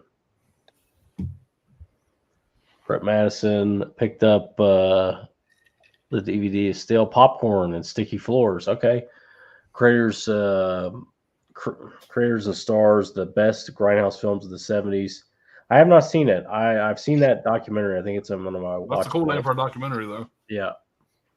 Have to check that out. Listen to you, Mix. Blood Money, not a good movie. There you go. Just saying Sticky Floors just says jizz to me. Like that's the first thing that comes to my mind. There might be some porno theater stuff in there too. Yeah, 42nd Street shit. Yeah. Trainee, what's going on, man? What's up, Trainee? What's up, man? Sean saying May is a pretty interesting movie. I recently saw Lucky McKee's Masters of Horror episode Sick Girl for the first time. I liked it. Yeah, I know the one you're talking about. I still like Jennifer. That's my favorite Masters of Horror. Yeah, I think Master of Horror. That's for some reason that's still underrated though. Jesus Christ, there's some good segments in that shit. They really are. I mean, every horror director it seems like did one. Takashi Miike to Romero to Argento. Yeah, and even like we was talking about The Walking Dead, that's Norman Reedus doing John Carpenter's cigarette burns before The Walking Dead was even fucking thought of. So yeah, there's some early on shit in there. Sydney's a big fan of Edge of Darkness. That doesn't shock me. That's exactly the kind of movie he would like. Movie recommendations, no. Sean, I gotta see Edge of Darkness again, but I enjoyed it. Yeah, you remember the Mel Gibson movie Ransom? Yeah. Does that have a Blu-ray release? Yeah, it does. It has just a standard studio Blu-ray. Because I don't own that. I need to get that in my collection because I remember that movie being pretty damn good. Oh, it's really good. Ron Howard. Give me back my son. Yeah. That breakdown scene too, when he's on the phone too, and he believes that they just got his kid and killed him. Like that whole him just melting at that moment. It's like, damn, man, Mel Gibson's got some fucking chops. Man, he could act his ass off, man. I'm telling you, man's talented. Cocaine's a hell of a drug, man. How dare you? The man is a national treasure to Australia or whatever. Him and his dad are still promoting stem cell research. I know they had their big break on Joe Rogan's podcast. His dad's still alive, but he's like 90, 112, something like that. Yeah, they got $4 million worth of fucking stem cells in his ass. Yeah, he's still alive. He's going to live forever. Maxine saying she just started watching the Edge of Darkness series. Oh, yeah, it's a British. I believe this is a remake of that British series from back in the day. Oh, you know the Brits fucked that up. Yeah. I'm just kidding. Any movie recommendations? No One Lives, psychological horror thriller.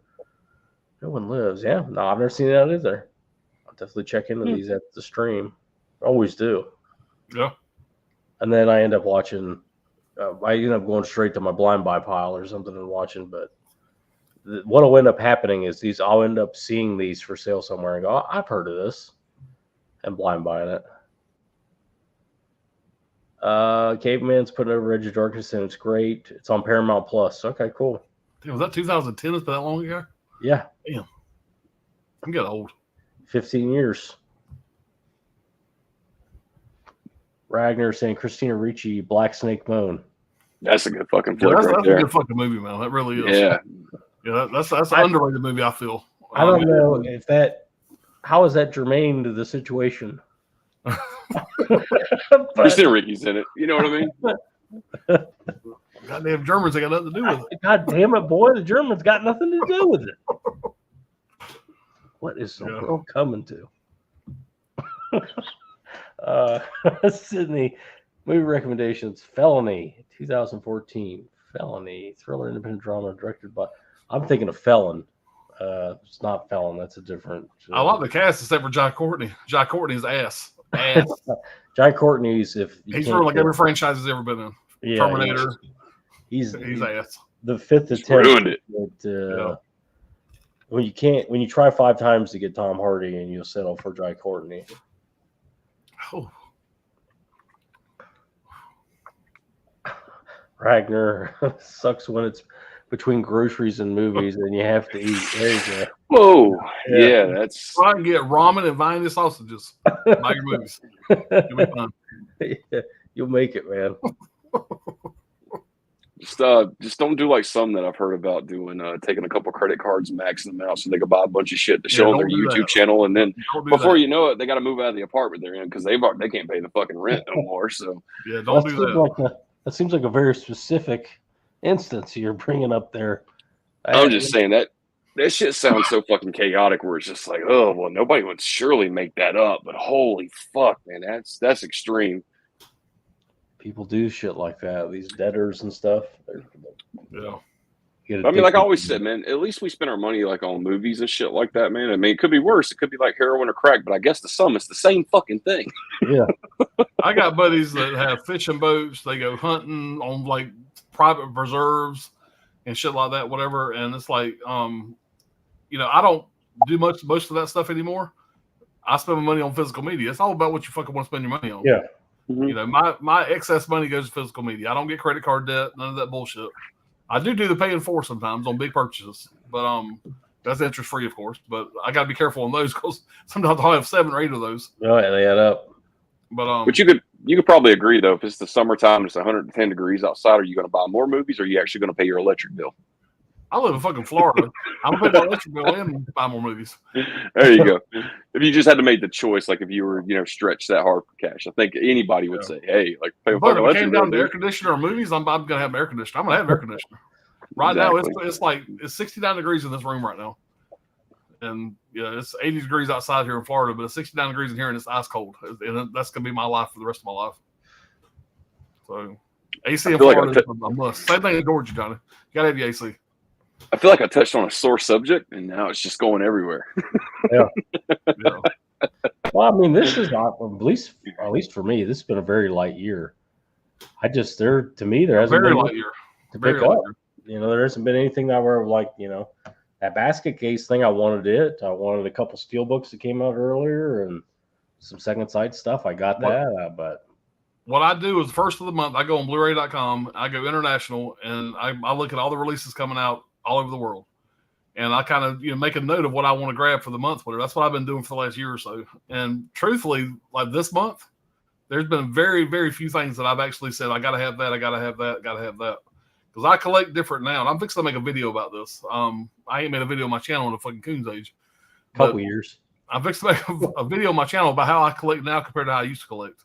You guys know I used to be a psychopath. I get all the Scream Factors, I get all the everything, and I still do some. I still got all the Scream Factors, at least the collector's editions. But I collect different now than I used to collect, and it saves me a ton of fucking money.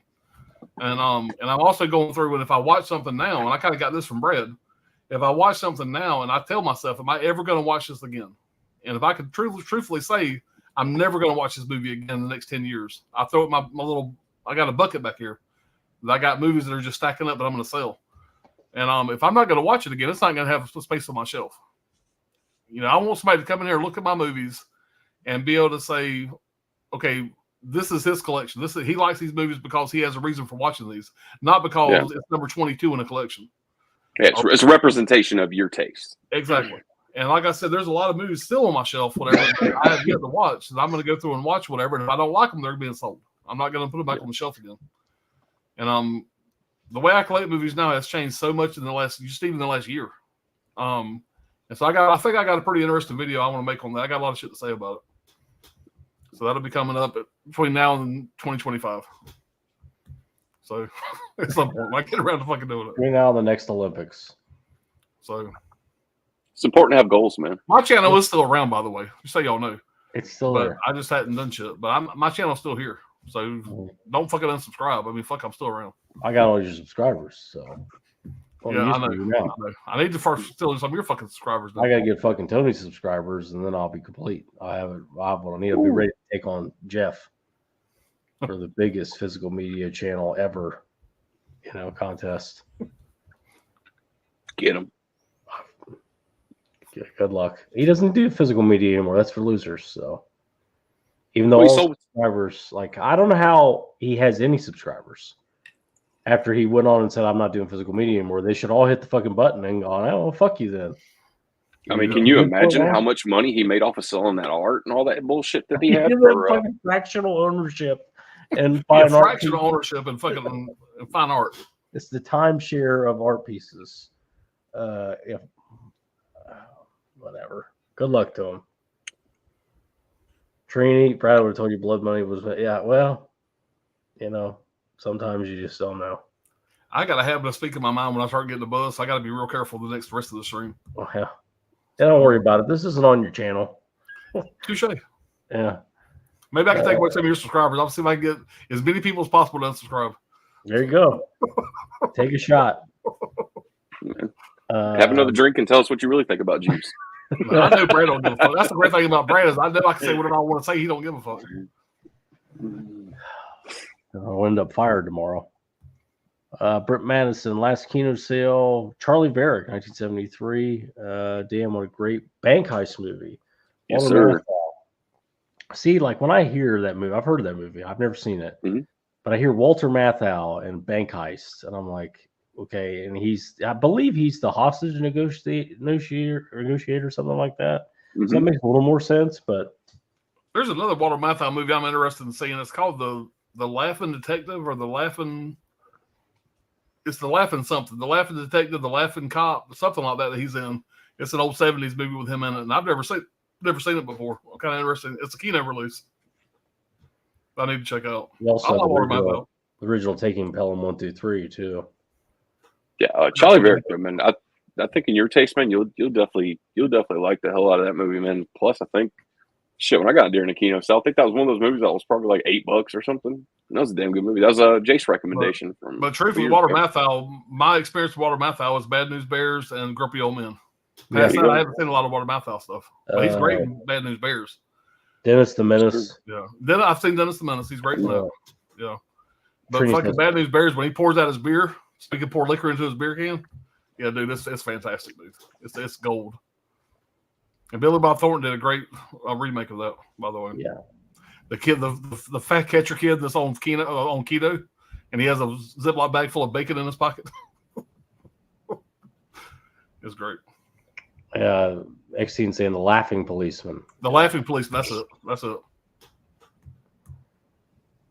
Ragnar, don't go in the woods alone. All right. Yeah.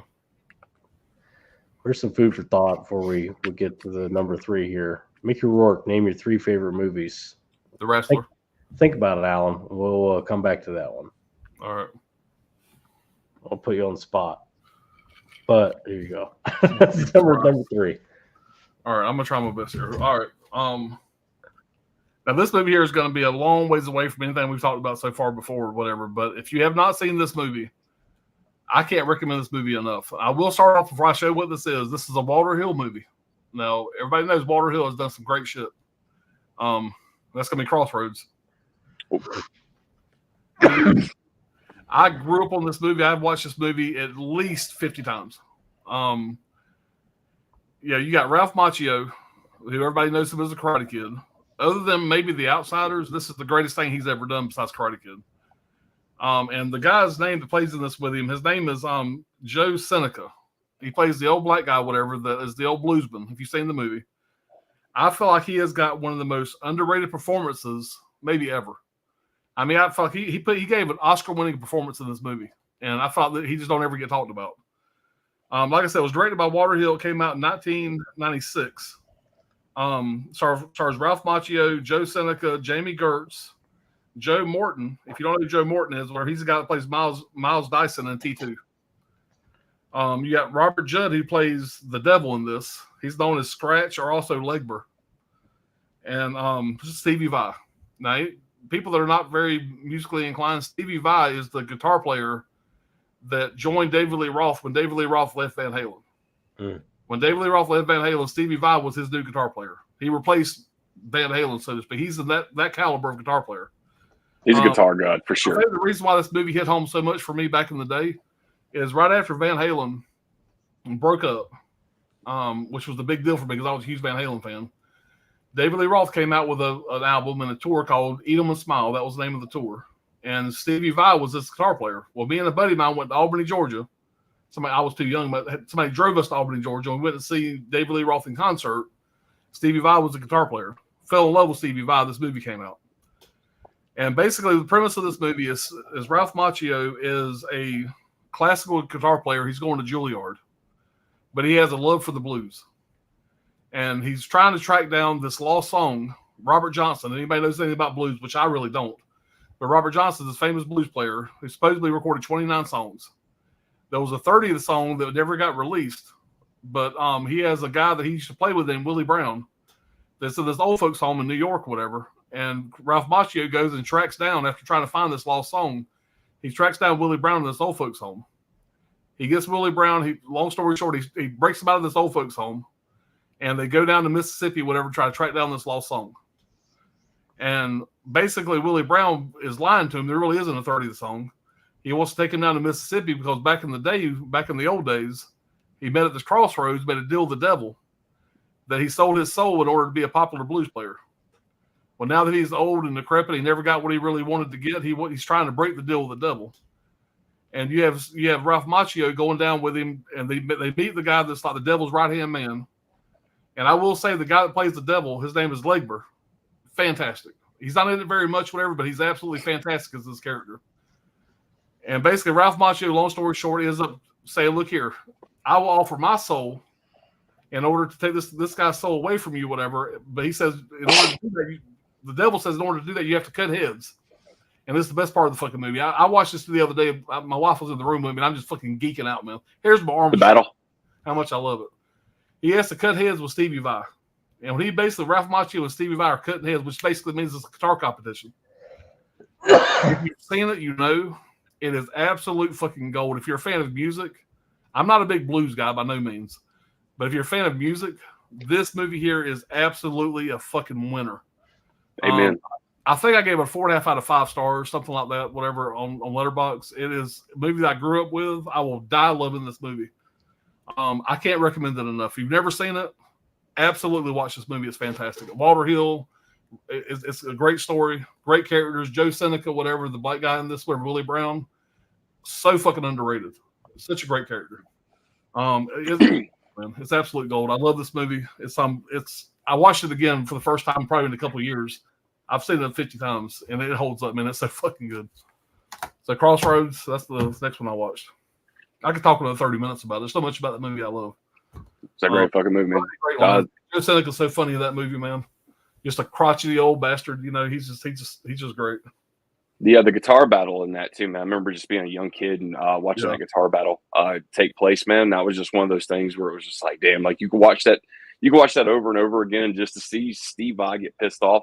to the point where he takes his Ibanez off and he just fucking Oh, yeah. slams it on the floor. And I'm like, as a kid, I'm like, oh, I'd love to have that guitar. And it's like, back in the day, I was so into 80s hair metal. And that movie came out just at the right time where it hit me. Me and my buddy used to watch that shit on repeat all the fucking time. And man, it's just funny. It's 2024 and it still holds up as well as it did back then. Such a nostalgic movie for me. It's fucking great, man. It's great. The way that movie got its title actually is kind of based on a loose folklore kind of / true story. But Robert Johnson was he's a real blues like player, this. by the way. He's a real guy. Real blues player. Grew up, I mean, about as fucking poverty as it gets.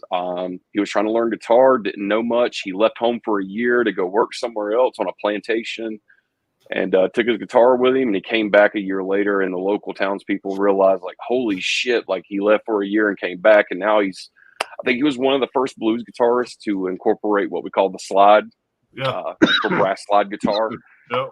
And kind of changed the name of the game. And even though his music is, like you said, 29 songs, I don't even think really there's actually 29 songs that he actually had recorded that kind of held, stood the test of time. We actually have something in history going. He's definitely still a name that holds a lot of folklore to it. And there's not a whole lot of his music you can really listen to. Yeah. Other than the final guitar battle, and John, you probably agree with this, other than the final guitar battle, the best part of that movie, because the whole movie, Ralph Macchio and the girl are both wondering, well, this guy's full of shit or not. Is he really the Willie Brown that played with Robert Johnson? And as soon as you got the black club on one side, you got the redneck club on the other side. And when they go into the black club, whatever, they get up on stage and Willie Brown gets there and starts fucking just tearing ass on stage. It's like, fuck, it's so good, dude. It's so good. It's mind blowing. If you've never seen this movie, man, please turn off this stream right now and go watch this movie if you're a fan of music at all. You gotta You'll fall in love with it. I don't say still holds a test of time too. Like, you go back and watch that movie. 1996, man, and I watched it in 2024. I'm just in there geeking out, man. I watched it this week, just geeking out.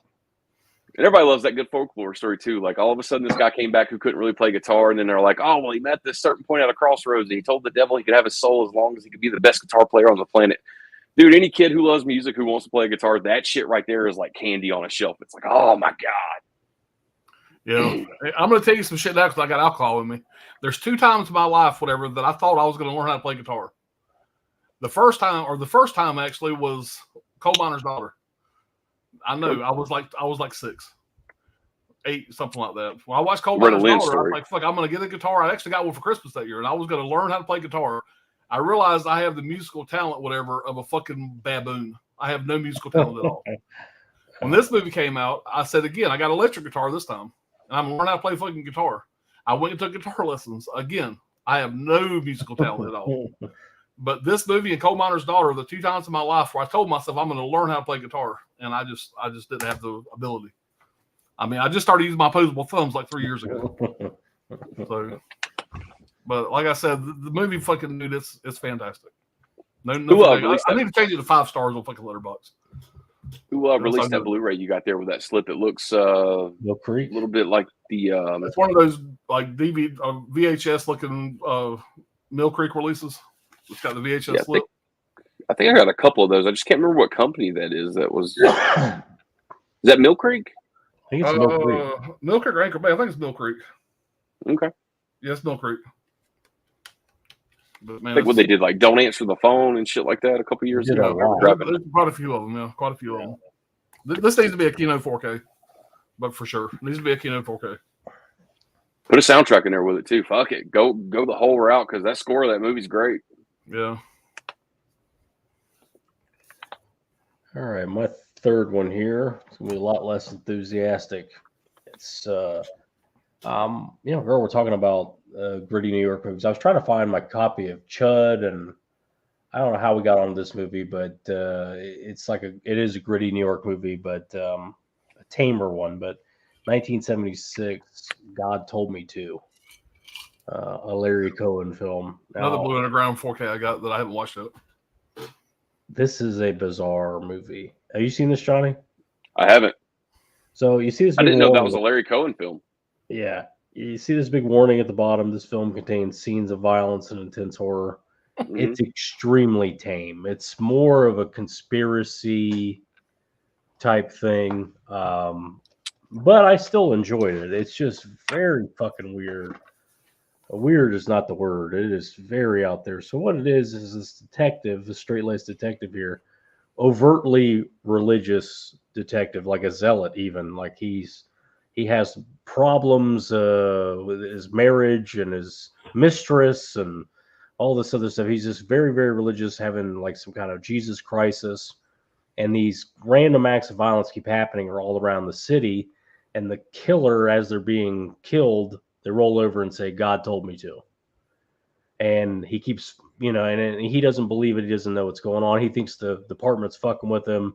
Yeah, sure, they all said that or whatever. And of course, he kills one of the killers and they tell him God told me to.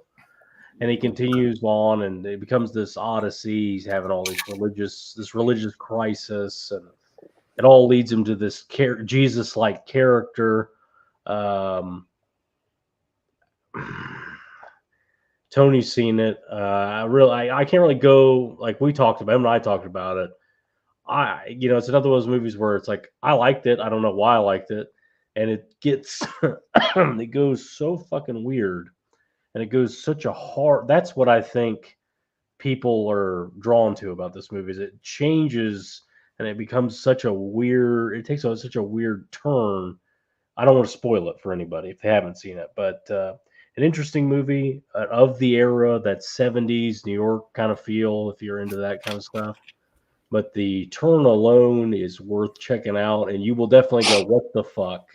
It's a what the fuck type movie by the end of it. So, yeah, looks good. I guess I'm being intentionally vague, but I really don't want to spoil it. But what would you rate it, bro? I think I gave it a 2.5 out of 5. I haven't watched it yet. I would recommend seeing it once just for what it is and how fucking weird it is, but it'll keep you enthralled. It might be a one-time watch, I guess is what year did that come out? How old is that movie? 76. 76. Yeah. So very 70s, very New York. There is some cool stuff in it. Like he goes and busts up this pool hall of pimps. And like that's kind of cool. There's some good stuff in it. I'm not saying it's bad. I did like it. It's just very, very weird. That's the best way. It's hard for me to recommend this movie because it's so fucking strange that Johnny, definitely you would probably like it, but I'm talking like a regular person. I'm not sure that. Best, Johnny. Yeah, he knows exactly what I mean. I'm not sure I could recommend it for just everybody. It's very bizarre, and these warnings, like that warning saying it's very violent. It's not. It's very sell copies. All that is. So, yeah, it's a hype sticker, basically. Yeah, exactly. That's like parental guidance, whatever it said back on the rap albums back in the 90s. Everybody wanted to buy that because of that. But there's like a heavy conspiracy element to it that I enjoyed, and it got like I said, it's. Try not to spoil it. So if you have any interest in it, you can check it out. All right. Sydney, earlier we talked about it. Mickey Rourke, name your 3 favorite movies from him and rate them. Alan, you got any that come to mind? Well, obviously The Wrestler's going to be number 1. Yeah. By pretty Angel far stretch. Angel Heart. Ooh. That's close to number 1. That Angel Heart's probably number 2. Definitely number 2. I still like The Wrestler better. But Angel Heart's number 2. Number 3. He's not going to say Rumblefish, I guess. No. And I got to rewatch Barfly. Sin City, man. Come on. That's another good one. Oh, fuck. Sin City's number 2. Angel Heart's number 3. Yeah. I love him in Sin City. Yeah, Sin City's number 2. Angel Heart's number 3, just by a very small margin. Very small margin. Yeah. Wrestler would be number 1 with a bullet. Sin City. I say one I really like is The Informers. It's a Bret Easton Ellis movie. He plays this really like scumbag type guy, like shit, he's a shitty side of LA kind of thing. And I think I've seen that. The Informers. What about you, Johnny? Did 3 come to mind? I'm going to definitely go. For some reason, and I know we talked about this. God, I can't remember how long ago it's been, but for some reason, we always forget about Sin City. For some reason, I don't know why the hell that is. I guess just the style that the movie was made in. But damn, what a great movie that is! The makeup he's I'm wearing. I'm gonna go for Sin City for number 1. I'll probably go for Angel Heart number 2, and actually The Wrestler be number 3 for me. But I mean, I could flop those around tomorrow because I love all 3 of those fucking movies. And every time I watch The Wrestler, I'm like, that's got to be the best movie he's ever fucking done. So Yeah. It's got to be his best performance. You know, I could see people saying it's not their favorite movie. I mean, It is. he's been in 93 movies and he has 10 upcoming roles. Yeah. I bet you he doesn't get paid like he used to get paid, though. Woo! Yeah. And as He far was a pretty boy back in the day. And life is rating hard on them. him. Anybody How ever to listened rate to the them? interview with Darren Aronofsky talking about getting Mickey Rourke casted for The Wrestler? And about how much money he actually kind of offered him up front, which was not much. He had a hard time even getting him, even though it was going to be free. He was going to get him for free originally, and they had a hard time even greenlighting that. And now, of course, it makes perfect sense. But he ended up getting paid $100,000 in cash at the end of the production for that role. But it made him millions of dollars subsequently anyway, so it didn't matter. But he was a 9.5 weeks back in the day. 9.5 weeks was a big one. That's a big fuck movie I've never seen. Yeah, that was a popular one. It's not great, in my opinion. I've never seen it. I'm going through his shit now. He's good in the movie. 2008. He's good in a movie called Domino. He's good in that. Plays like a bounty hunter. I like him in a movie called Kill Shot. He plays like an Indian hitman. Wasn't the chick with chick from Pirates of the Caribbean? Like she had like a dyke haircut and that shit. Yep. Okay. Keira Knightley. Keira Knightley. There you go, man. Yeah. Holy fuck! It took me forever to think of that name. As far as rating them, Mickey Rourke stuff. A Wrestler, I think it's 4.5 out of 5. Sin City, it's probably a 3 out of 5. Informers, probably 2.5 out of 5. Yeah. For me. Sin City, man, that fucking movie. I don't know. There's still something special about that fucking movie. I wish one of our top 5s. I don't remember which top 5 it would have been. It was the anthology segments. That's what it was. There you go. Yeah, that's 100%. That's. I mean, Elijah Wood. What a fucking weird role for him. Yeah. And the cannibal, Jesus freak. I love the character that Michael Madsen plays. Just that fucking snake in the grass, fucking just crooked ass cop, man. Yeah. That's a bit. I know we got asked one time, like, what's one of your favorite underrated actors, and we were just like on the spot, just naming all some shit. Michael Madsen. I don't think it's enough praise. Fuck, that guy's great. I'll watch him in anything. Yeah. Benicio del Toro plays the corrupt cop that's beating up his girlfriend. It was Bruce Willis's. It was like Bruce Willis's partner that shoots buddy him. Cop kind of thing. Yeah, ends up fucking just trading his ass out too. Cindy Eubanks, big fan of Crossroads. Look, I stepped away after you got done with your number 3, so I don't think I've done. Yeah, I didn't do mine. I didn't do mine yet. I was just keeping you on track just in case. This is the level that we work at here. It's all good. All right. Put a pin in that there. Oh, okay. Number 3. Yeah. So anyway, I did watch this on Joe Bob Briggs, not last night, but 2 weeks before that. New schedule's fucking crazy. But he did a good showing of The Toxic Avenger. So I had this old DVD, had to dust it off. And I recently just popped it in because I wanted to check out to see how this looked. Because back in the day, like these Trauma DVDs were like holy grails, especially to me, like loving all those crazy ass movies. But so I dusted this off and popped it in. And it pretty much convinced me. I was like, I don't know why, but I've been sleeping on it. So I went ahead and bought this set, which I'm sure everybody has because it's been out for like 6 months now plus. But I think Amazon had it on sale at that moment for like $69.99 or $74.99. That's $120 set. I've heard nothing but horrible fucking things about this set. I remember I just before I went to go click on it to buy it, I was like, let me do some homework first. Let me make sure there ain't no fucking replacement disc like I keep running across. And I remember everybody being like, "Oh, I hate the fact that the box is so thin." But one good thing though is, yeah, the box is thin. Did some really good artwork for it. I'll say that. I haven't watched none of the 4Ks, but I'm definitely, since I popped that DVD in, I definitely want to pop in the 4K, because even the scan that Joe Bob Briggs used for the last drive-in 2 weeks ago, there was so many fucking audio problems where I literally was like turning my shit off to reset it because I thought it was on my end fucking up. Turns out everybody in the fucking chat I was in was like, "Nah, dude, they're using a horrible scan for this for some reason." So yeah, went ahead and picked this up. I have seen 2 and 3, but I have not seen Citizen Toxie out of this set, so that's going to be a new one for me. But the first fucking Toxic Avenger, come on, man! I think everybody loves that movie. I know it's always tagged as like you could technically call that a superhero because it's like the sleaze superhero of New Jersey back in the day. But definitely got to watch this movie for probably the first time in God, at least I'd say 10. It's probably been like 10 years since I got that DVD, probably even longer, more like 15. But man, I watched that first one and fell, even though it had all the audio issues and it looked horrible, fell right back in love with it again. So I was like, you know what?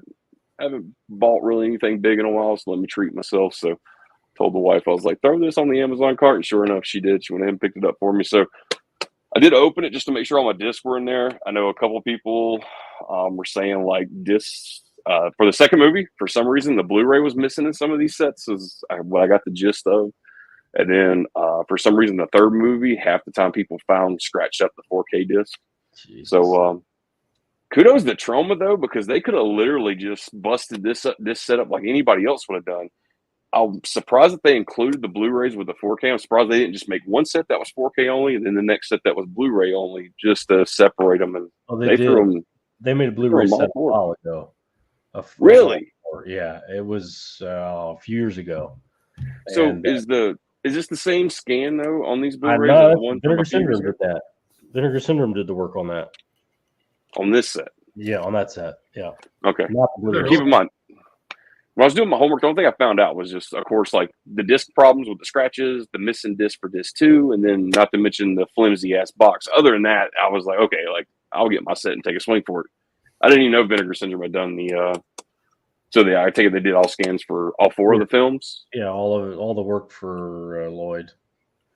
Yeah, because I mean, come to think about it, Lloyd Kaufman wouldn't be the kind of guy who would probably go through the paying somebody a paycheck to make sure he got like all the equipment in his studio, which they don't even have anymore. They did the interview on there, and apparently Troma, as we know it, which was based in New York, like the grimy, seedy areas of New York, that building sold long ago, and now it's, what's the word I'm looking for? They build Starbucks around it and all that shit, and it becomes gentrified. There you go. But that's kind of like the gist I got from him during the interview. Great fucking interview, and he's even admitted himself he'll use these movies to the day that he dies, him and Michael Hirst, and even after they're dead, they will still recoup revenue off the fucking Toxic Avenger. So Johnny, that's like their mascot. Since you're talking about Troma films, I did watch Redneck Zombies, the Vinegar Syndrome recent release, Redneck Zombies. Mm-hmm. If you're on the fence of buying that movie, don't. It is the worst, absolute garbage piece of shit I've ever seen in my natural born life. Damn. Let's put it this way. It was one of my last 5 I watched. I watched it this morning. And I didn't even include it in my last 5. It is in my bucket back here to sell. As soon as it goes out of print, it's being sold. I got it with a slip. I bought it day 1. Thought it would be right up my alley. It is garbage, is what it is. I'm not a Troma guy. Gotcha. But I'm telling you, even if you are a Troma person, I can't imagine anybody enjoying this film. It's so bad. Yeah, there's definitely been, especially during like what I call the Troma DVD days, because man, like whenever they were putting out those DVDs, that was like Anchor Bay for me. Like they would release them, and I'd fucking go to a store try to find them and scoop them up because they were just the holy grail to me. But even at that moment, I was still buying these Troma DVDs I'd never seen before. Get home, and DVDs were like $20, $25 a pop. I get home and watch them, be like, God, that movie was fucking horrible. I can't believe I've done it. And then years later, I'm doing the same thing with Vinegar Syndrome when they started pumping out this whole line of Troma films. Which, I mean, I can look behind me and I could probably find a fucking handful of them that's from there. But what was that? We had got it like a couple years ago, and I remember we watched it. Jesus Christ. I don't think it was Reform Schoolgirls. It was the Meat Pies one, Martha's Meat Pies or some shit. Wasn't that like a trauma film? Annie Lee's Meat Pie. Annie Lee's Meat Pies. There you go. And I remember we was just all like, dude, like, what the fuck are we watching, man? Like, this is the craziest fucking movies ever. Redneck Zombies is the worst piece of shit that's ever been put on film. and like I said, I watched 20 minutes of it, and after 20 minutes of it, I felt my IQ just dropping. It's fucking bad. I said, I can't watch this. Is garbage. Absolutely, there's nothing about this even. It's so bad it's good. This is just terrible. And I'm so it's Ragnar 666. He's going to bat for it. He's like, fuck that. I love Redneck Zombies. Yeah, dude, I couldn't get it. Dude, I tried to watch it. I like movies that are so bad it's good. But this movie there was nothing about it that I could get behind. And no charm for you whatsoever. Totally blind by because I thought Redneck Zombies is right up my alley. I could get behind that. But it's so bad. So bad. Now, in my defense, or whatever you want to call it, I didn't finish it. I watched about 45 minutes of it, and I said, I can't watch this no more. I turned it off, and I immediately took it out of the player and threw it in my box to sell. That's how bad it was. It's got to go. Got to go. The house ain't big enough for both of us. Was there was another trauma film? Was it one of the most sought after slipcovers? Wasn't that Blood Hook? Wasn't that a trauma film as well? Yeah, yeah, that's crazy money with a slip. You know what we need before the end of the year, and it's Synapse, so it's definitely not going to happen this year or the next 2 years. But the Street Trash 4K, that's a movie I would really like to see in 4K. You know, me both. You know that. It's still coming, but that's all that stuff. Everything. That's all I thought when talking about Toxic Avenger and all this stuff is Street Trash. You know, as all fucked up as shit got for 2023 for me personally during like I gotta fucking move out of my house, sell it, and buy another house. Blah blah. The only thing that I glued myself to was like, okay, well, there's Definites I can't miss out on. That was that Psycho box set, of course, the Trick or Treat 4K, and Street Trash 4K. I was like, if I got those three, I could fucking miss everything else, and I'll just come back to it later, and I'll, start somewhere else and get all it back, little by little. But, one of those three things actually only came to fruition so far. So those other two, there's problems with the audio mixing or something. I don't know what I'm surprised they're not saying this. For them to announce it's already got, it's like, holy fuck, I can't believe it's going to happen, because the whole thing with Fastway, we all know about all that bullshit about certain equities and rights were not paid out originally for that film because they used the band's music, all the way down. They were pulling vinyls off the shelf and cassette tapes back in the day of that shit. Even the vinyls now, just for the original pressing vinyls of that shit, man, those fucking things are expensive. They still go for like hundreds of dollars on eBay. So they're worth a lot of money. But let Synapse do it. That's the perfect company. Them or Blue Underground, that'd be a perfect company for either one of them. The way I heard it, Don May, his part's done. So he's done with his stuff. So that's the hard part, is getting him to go. It's good enough to go out. So Michael Felcher's got to have his role in there somewhere. Yeah. Right. Yeah. Is it safe to say that Michael Felcher's like Don May's like right-hand man now when it comes to one of his guys, one of his goons? But if it's not Don May that's holding it up, it's Felcher holding it up. Gotcha. So it'll come out. That seems like a Halloween. It was supposed to be by October last year. That never happened, and it's probably going to be October this year now. Ragnar 66, he said Dead Alive and both Bad Taste is supposed to come out. We got promised that shit probably back in. Fingers crossed. It was like 2018 or 2016 when we got promised those. Those will be Peter Jackson fucking purchases right there. Peter Jackson was going to be the one who was going to roll those out, because he said nobody could do his scans the way he wanted. His director of photography and all this shit. Man, that was like 2016. We're almost 10 years later, and we still ain't got none of those. We got the Frighteners. That was about it. I mean, it happens all the time, but who knows? I'm excited to see what happens, but you never even know. You get a release date, and you still don't know if that's really the thing anymore. Yeah. We'll see it when it comes out. Sydney Crossroads, 4 out of 5, awesome movie. Ragnar, we were talking. Bad News Bears was going around. He says, I prefer Beer League with Ari Wagner. That's inspired. Sidney Eubanks, Steve Vai, one of the greatest guitarists of all time. Yeah, I'll take your word for it. crazy custom Ibanez Extreme that he's always had. He always used to promote Guitar World with like this, with his guitar, but in the center body of his guitar would be like a handle you could pick the guitar up by. I think he probably promoted that signature model probably throughout some of the best years of his solo career too. I'm not sure if he still uses those or not, but man, those guitars used to start out at like $1,500 a pop. Those fucking things were expensive. Yeah, Ragnar, right there, what you're saying there, man. I'm an 80s kid, and there's so many 80s movies that I love, and I go back and rewatch them. Sometimes they don't quite hold up.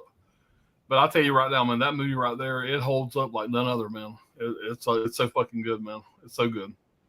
And I'll be the first to admit there's 80s movies that I'll fucking champion, and I'll go rewatch them and be like, damn, that ain't as good as I remember. But that one there, man, every second of that movie is gold to me. You know, from a kid till now, I've seen that movie probably like, God knows, like 30 times. But listening to you talk about it too and knowing that you're a big fan of it too makes me want to go back and rewatch it again, being like, fuck yeah, he likes that movie too. It's so good. And like I said, the whole movie is good, and you know what's coming at the end. And the cutting heads with Stevie Vai at the end, man, it's just the whole movie just waiting for it. You know, and when they meet at the crossroads and they build up to that scene, it's like, fuck, it's so good. You know. Christine Featurette. Loved God told me to. Didn't know what it was when I watched it, and I still don't know. That's the best explanation I need to watch it. I've had that movie for a while now. I haven't watched it yet. I need to watch it. It's a strange one. Caveman, I highly recommend a documentary on Max called Lionheart. It's about a race car driver that died in a crash. Cool.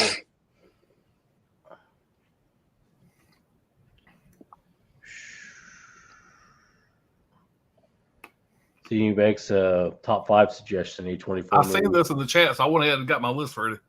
So maybe we'll do a stream one day. Just keep it under your hat. How about that? Look, he's ready to go. He's like, everything. I work hard on this. So yeah, we'll do a stream one day, and you can we can go through it, and you can actually do notes and stuff. Save it, Alan. Don't give it all away. We got to get paid for this shit. Yeah, we don't do this shit for free. Work that monetization, baby. Yeah. Hereditary, The Witch, Death of Dick Long. Oh, Jesus. How the hell did Dick Long make that fucking list? Death of Dick Long is fucking fantastic, dude. That movie's hilarious. You didn't originally tell me that movie was fucking fantastic. Just so you know, you're just like, dude, you got to watch this movie. It's great. Dude, on the cover of the fucking Blu-ray, he's shooting fire out of his dick, man. I mean, come on, you got to watch that movie. Absolutely, man. Yeah, it's fantastic. What's going on, Reed? Hagen, what's going on, man? I got them notes. I took one away. I can't find my notes, but there's one other. But that's the gist of it. Yeah, Ragnar. Like I said, I'm not a trauma guy, so don't listen to me, whatever. But like I said, it ain't my jam, dude. I'm watching this going, Jesus Christ, this is so bad. Well, I mean, you've seen Toxic Avenger, though, of course. Oh, yeah. I've seen the first one. I haven't seen any of the sequels. I've seen the first one. Gotcha. But you like the first one? Yeah, I did. Yeah. I did. But Redneck Zombies, whatever, I could not get into it, man. I turned it off. I did finish it. Maybe it got better. But you're right. It does have a great slipcover. The Vinegar Syndrome put a great release out. And I'm hoping it goes for big money when it goes out of print. Well, it's going to be a sold motherfucker.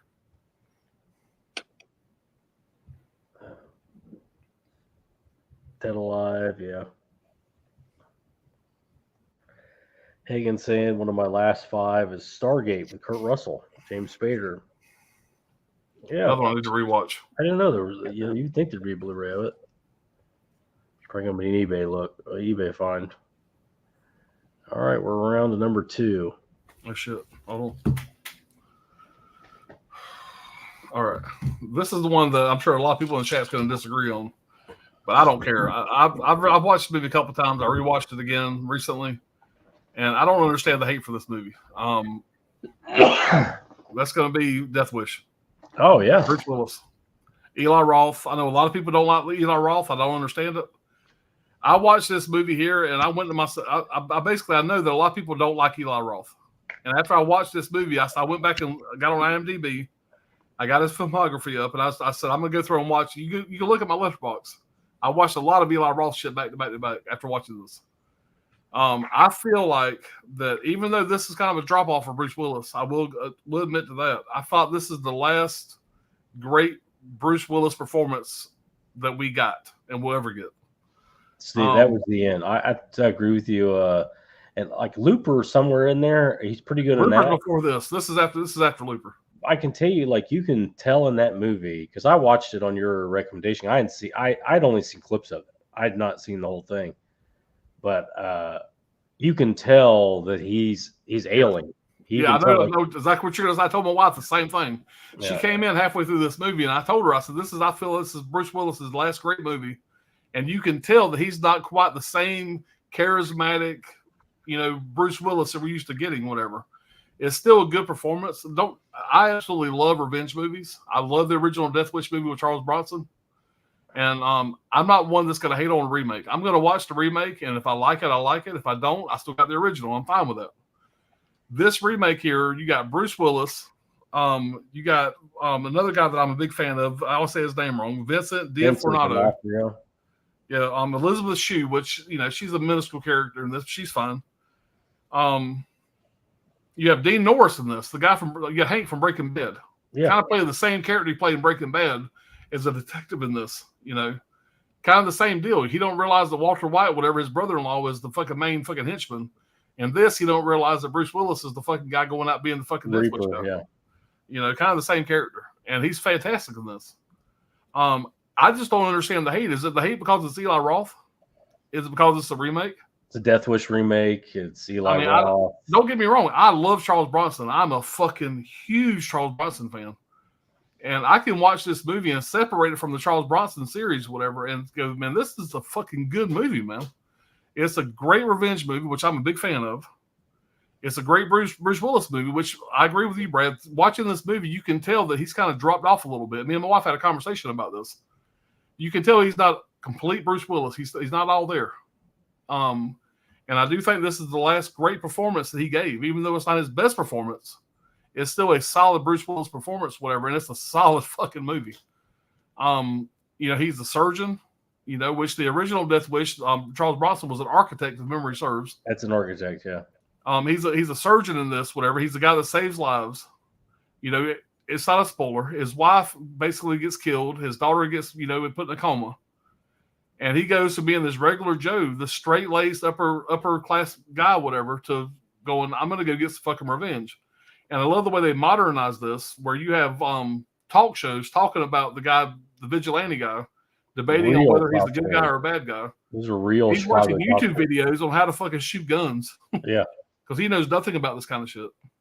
And I love this because, as a father of a daughter, as a married man, whatever, you see how this guy reacts, whatever, to his wife getting killed and his daughter getting maimed. And it's like, I can relate to this movie so fucking well. And being Bruce Willis, even though he's not 100% diehard Bruce Willis, he's still fantastic in this. And I think the movie's enjoyable as fuck, whatever, from start to finish. And I had a great time with it. The whole time I hear so many people bitching about this movie. And I'm like, what's all the hate for? This movie's pretty fucking good. Yeah. Yeah, man, this is a great release, man. It's a great movie. I don't understand the hate. I'm going to stand behind it. I feel like this is our last great Bruce Willis performance. I feel like after this, it was all a bunch of straight to DVD movies that I haven't seen. Some of those might be great. I don't know. I doubt it. He has the same Bruce Willis look with every single fucking screenshot of the fucking poster after this. But I feel like this is probably our last great Bruce Willis. I'm a Bruce Willis fan. And I think this is our last great Bruce Willis performance, in my opinion.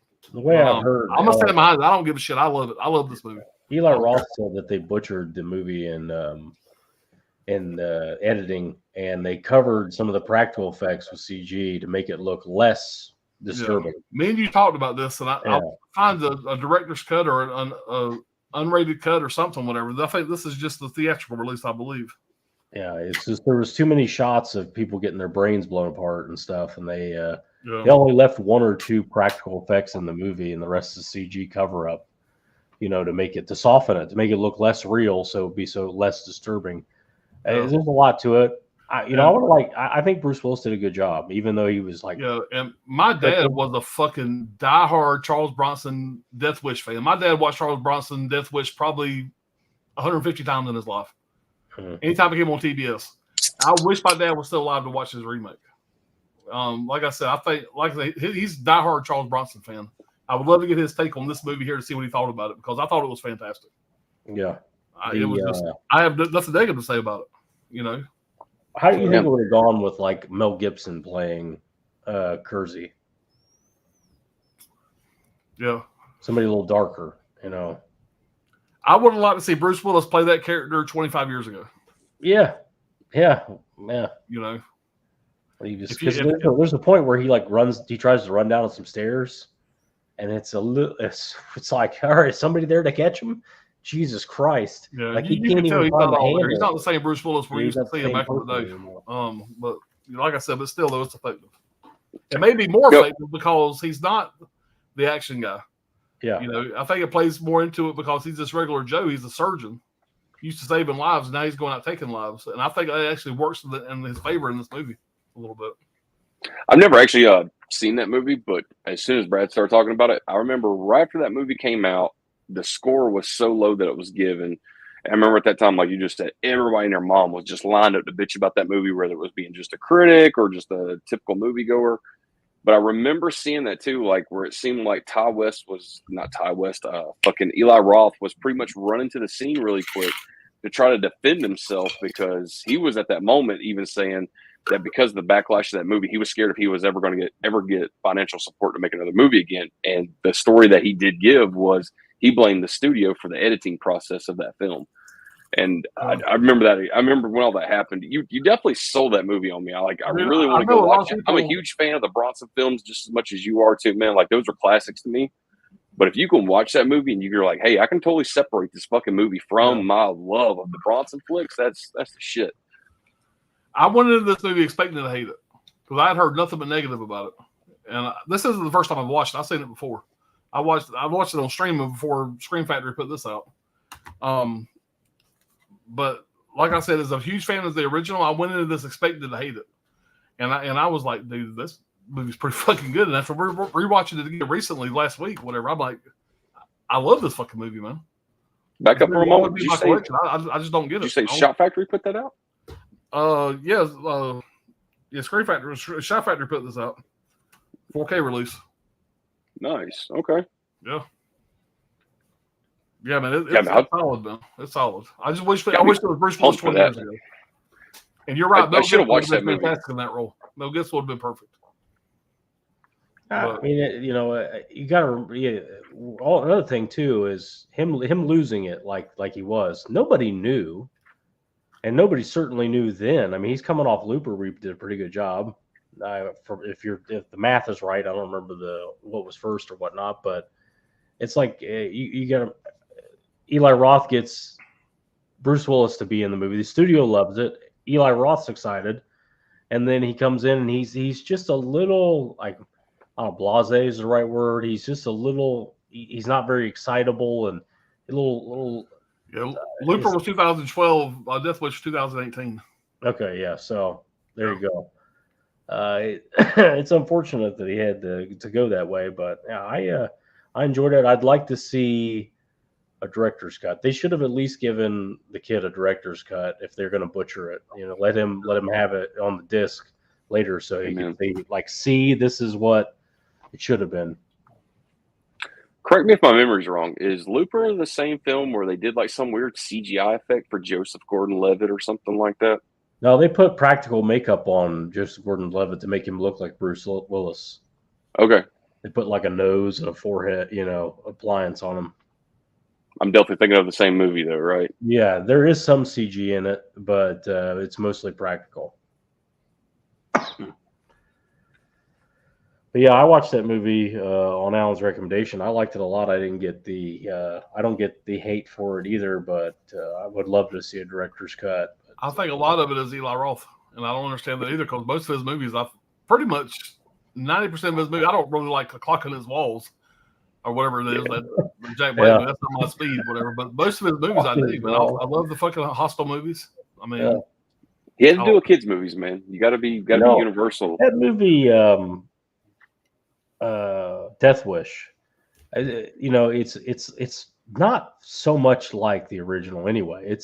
It's more like Death Sentence than the original Death Wish. So if you like Death Sentence, that's kind of what you should be looking at. Death Sentence kind of mixed with Law Abiding Citizen. That's kind of what the Death Wish remake is. Real fast, Brad, before you continue, whatever. Another Eli Roth movie that I watched was Knock Knock with Keanu Reeves. Mm-hmm. And it's the second time I watched that movie. And that movie dropped down for me because I watched the original. Okay. I watched the original since I watched this movie for a second time. And after watching Knock Knock, after watching the original, it made me hate this movie more for some reason. Because I hate that first movie so much because of what's that whore's name? Sandra Locke, whatever. They were so they would make so many jokes and they would laugh uncontrollably, and it was not funny. And after watching that movie, and then watching the remake Knock Knock whatever a second time, all I could think about was that original, and it made me hate this movie more. Was the original the one that we were being told? Was it Grindhouse Releasing had done it? Then everybody was like, "Hey, this is basically like the original version of Knock Knock." Am I thinking of the same movie? It's a shot-for-shot remake almost. Yeah. What's the name of it? Death Games, right? Yeah. Okay. I had to turn around and buy the fucking soundtrack for that separately, like a year later, because they did it for like $8. I will put a book in my brain before I watch Death Games again. But you said when you watched Knock Knock, it went down for you. So if you had to take your pick between Death Games and Knock Knock, which one? I watched Knock Knock without knowing Death Games even existed. I didn't even know it was a remake, and I enjoyed it. But after watching Death Games, I hated it so much. After watching Knock Knock a second time, I hated that movie. Dropped way down for me because after watching the original. But with Green Inferno and Knock Knock, those movies came right before Death Wish. And if I had to say, man, where the hate really came in for Eli Roth, like already at that point, everybody was turning on him because he was then known for just Hostel, which was the torture porn category. Everybody made that term up, and that shit went crazy. Hostel was all about lived in. Was good, I thought. That was his original movie. That was his breakout movie, and it did really good. But all of a sudden, years after Hostel comes out, everybody turns on the fucking movie. Green Inferno, Knock Knock comes out. All the hate comes out. And what is he doing? He's doing a remake of one of the greatest Bronson classics of all time. And then I think that's cemented it, man, for most critics because they're like, just like Roger Ebert, man. He looked for something, man, just to hold some salt against you and then fucking just throw it at you all at once. I'm in the camp of supporting Eli Roth. If you're not behind that, whatever, then you can unsubscribe to Brad right now. I think we can all agree, man. Thanksgiving is where he really rolled up his fucking sleeves and did what I call the perfect movie. I think he did. Thanksgiving is fucking perfect. Yeah, I know that Death Wish it's a big departure from the first one. Anyway, the first one, for all the love for it, is a very, very tame movie. You have an architect rolling around town with a 32 caliber like purse gun, and he's shooting bad guys in the subway and whatnot. This is completely different than this. Like he runs a Glock 17, an actual larger caliber pistol, larger capacity. It's a lot more violent than the original. Modernized. It's definitely modernized and the whole bit. My second one here, I'd watched this one. God told me to. It got me in the mind to watch some like 70s, New York style stuff. And for some reason, I ended up putting this on. There's a lot of footage from that era in this. It's 1981's The Killing of America, Severin documentary. Benicio put me onto this a while ago. Johnny recommended it, and I swore I'd seen it. I'm pretty sure I had seen it before, but I hadn't seen it in years. And this is a Japanese anti-America propaganda piece. Back in the early 80s, the Japanese were trying to take everything we had. They were trying to take our economic position, and they almost did.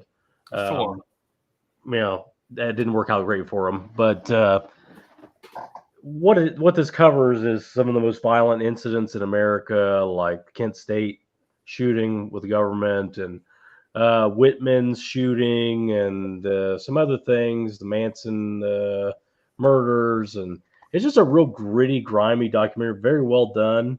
It's propaganda, I understand. The subject matter I don't really care for, but I still like it, and I still like the just the footage. If you're in the middle of the mood for like gritty 70s, a lot of this stuff is 70s in this. Obviously, it's made in 81, so it's mostly 70s stuff, but it goes through like the morgue industry, the morgue system, and how how messed up all that is. And yeah, it's just like I said, if you're into this kind of thing, very dark subject matter, some historical events in this, JFK assassination and things like that.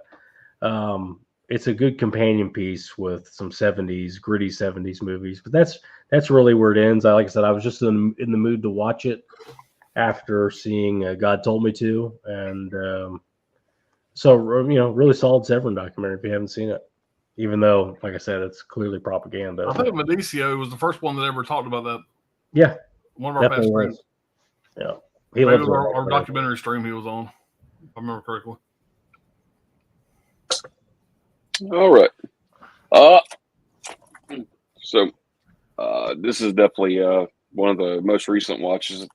Says the number one right there.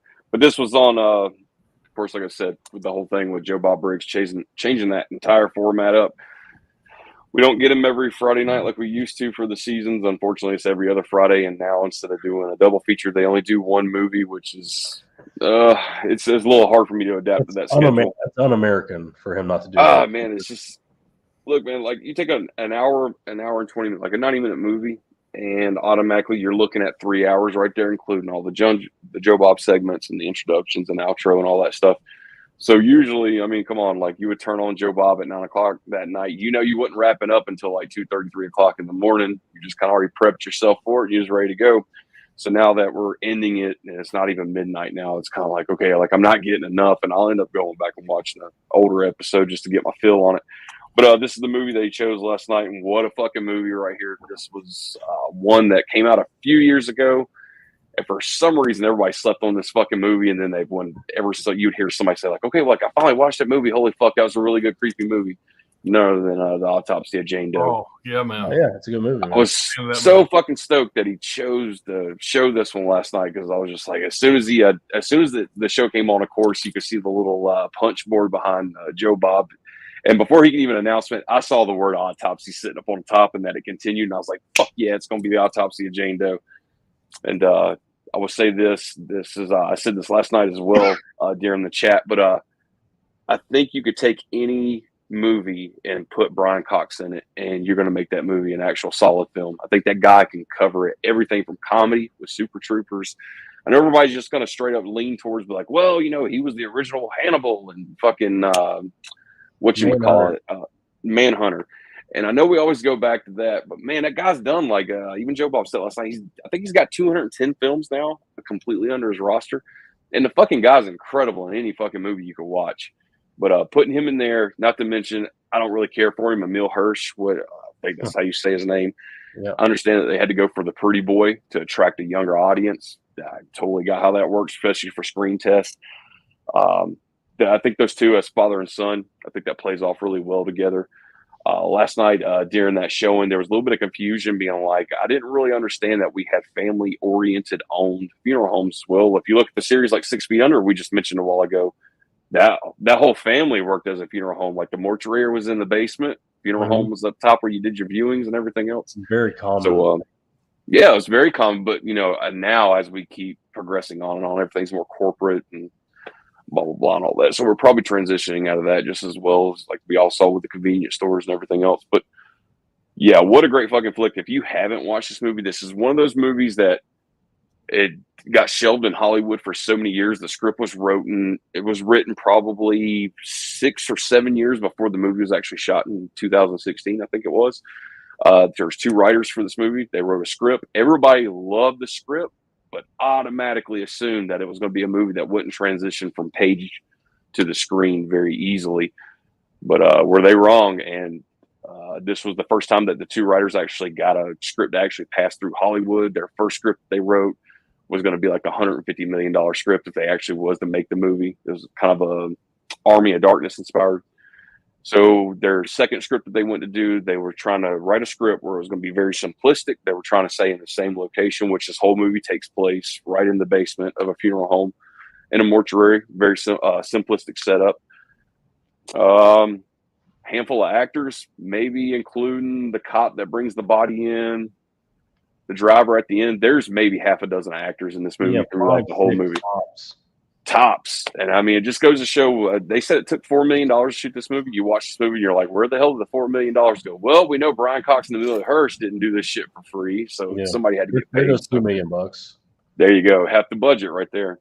But yeah, well, this is one of those flicks right here. I've seen it now a couple times, and I will say this: for each watch that I've watched it, I say the creep factor goes up a little bit more and more for me. And usually with a creepy movie, it'll usually play against me, and it'll keep going down and down because I know what to expect.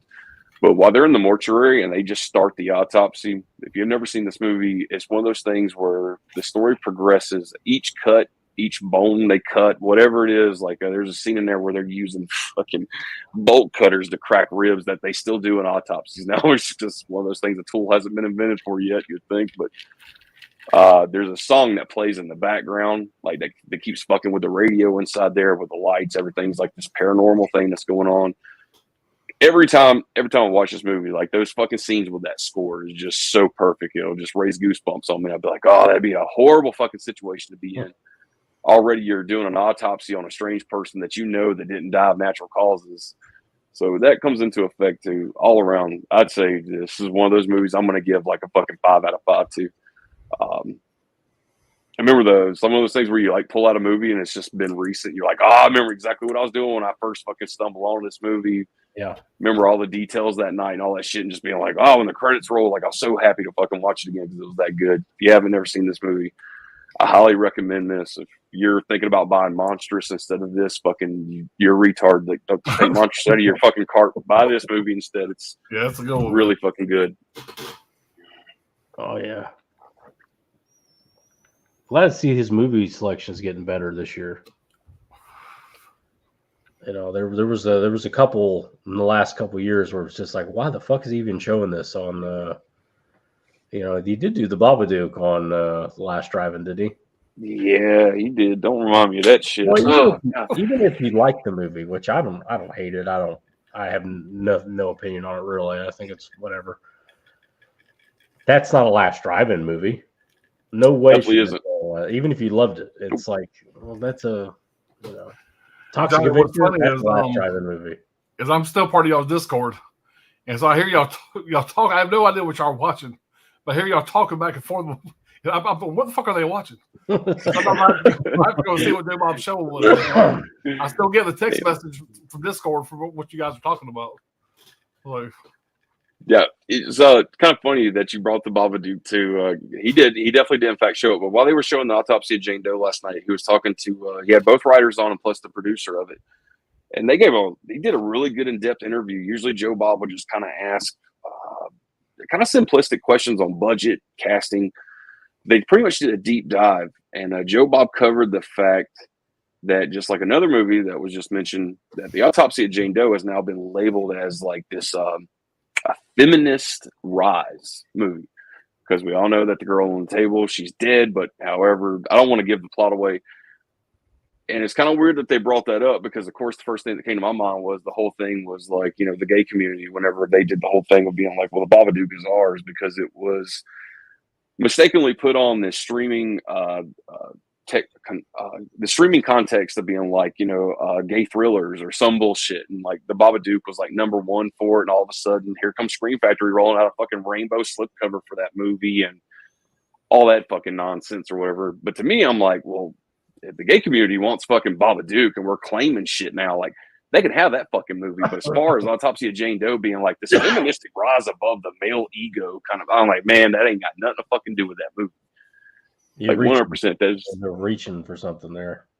And I wish I could just prove my point by saying exactly what that movie is. But for anybody who hasn't watched it, I mean, I'm just giving it away. As little as possible and just go in and let it envelop you. Yeah, I mean, just sit back and take it all in, because I assure you, it's not boring at all. And like I said, it's a great movie, though. It's great. That autopsy, as they're performing it, each cut and each find reveals something else more sinister, something creepy, and then you get to kind of pretty much see it all unfold in the worst way possible. So, but good for cinema, though. Sydney's saying Death Wish remake, very good movie, 4 out of 5. Yeah, definitely. That makes me happy. That Sydney gave it a 4 out of 5. That makes me happy. Yeah, it gives me hope for humanity. Death Wish, pretty decent according to Guy. How much was that 4K? It's Scream Factory. It was probably $29.99. I don't remember. I've had it for a while.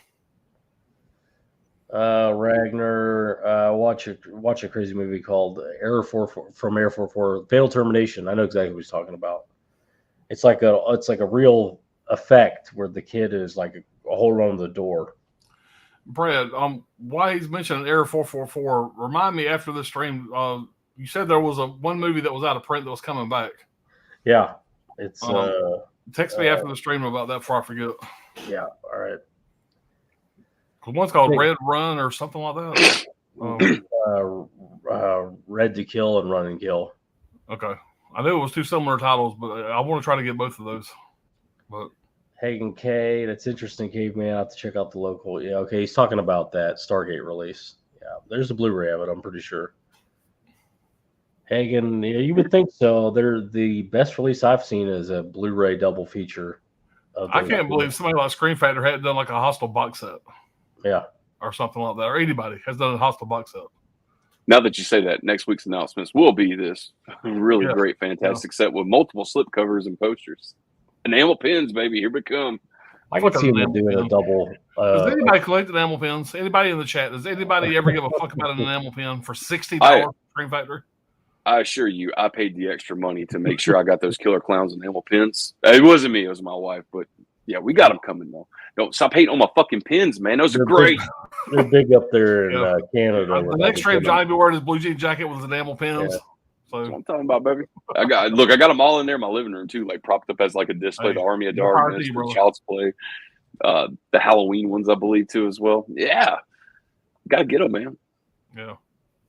Look, man, I figured this way: I was either going to buy pins or I was going to buy groceries, and I need to lose some weight, so I was like, "Fuck it, I'll buy the pins." So, Johnny, when I seen the Killer Clowns was getting a 4K, I said Johnny is getting the biggest fucking set they're putting out. Because that motherfucker he's the one that turned me on to fucking Killer Clowns. I watched it the first time in 2021. I watched it for the first time and I was like, yeah, I can understand why he loves this movie so much. I dug it. The soundtrack that's one of those, what sold me. Oh, it's absolutely amazing, man. Yeah. I still haven't heard any more news about the video game for this, man. I know everybody was hyped for that shit, but I ain't heard nothing. Was it May or June of this year it's supposed to come out? I don't know, but that sounds like another October release. Right. It makes sense, but who knows? Yeah. It's a fun movie, man. It really is. Reed saying Autopsy Jane Doe is great. Saw that earlier this year for the first time. Keeps you guessing, wonder what the fuck is happening. Yeah, definitely does. Jeff, what's going on, man? What's up, Jeff? All right, around we go. Let's see what Alan's last one is. Oh, shit. Am I up? Right, I don't have much to say about this next one, whatever. I don't have a physical release to show of it because I know when it's not been released yet. But I watched, when it got released on Shudder, I watched Late Night with the Devil. Yeah. Which I know something everybody was praising, everybody was talking about, everybody was spooging over. And I have had quite a bit of this, whatever. So this is probably gonna be the best review of this ever. Most honest. But it's gonna be done. You're right. It's gonna be the most honest. And I do want to watch this again because this movie here, as I'm watching the movie, I was enthralled through the entire movie. The only thing I could think of when I got to the final scene was I wish there was more demon exorcist shit. The premise of the movie basically is you have this guy, whatever, who's competing for ratings for like Johnny Carson. He's like a late night talk show. And it's Sweeps Weeks in like 1970, whatever the fuck it is. And he brings on this lady who has a child who's been possessed by the devil. And he wants to do an exorcism on live TV to try to boost his ratings to compete with Johnny Carson. That's the premise of it. You have a guy on the show, whatever, that's a psychic. And by the way, just so y'all know in the chat, this is going to be the worst review of Late Night with the Devil ever on YouTube. But bear with me here. You have a guy that is a psychic. You have a guy that is a non-believer who thinks it's all bullshit. You have a lady who basically has taken control or has become the caregiver for this girl who's been possessed by the devil, a Reagan type character. All these characters are on this talk show. And basically, the talk show host, because of ratings, has talked this lady into basically doing a thing with this girl who's been possessed by the devil to basically make her devil, her demon, come out on live TV. And she's like all against it, but the talk show host talks her into it because of ratings. And the whole movie is interesting, whatever, because the way they cut it, whatever. Like, for example, when you're watching a late night talk show, whatever, it goes to commercial. When it goes to commercial, everything goes to like black and white. You see the kind of behind the scenes of how they're kind of setting up the show, whatever.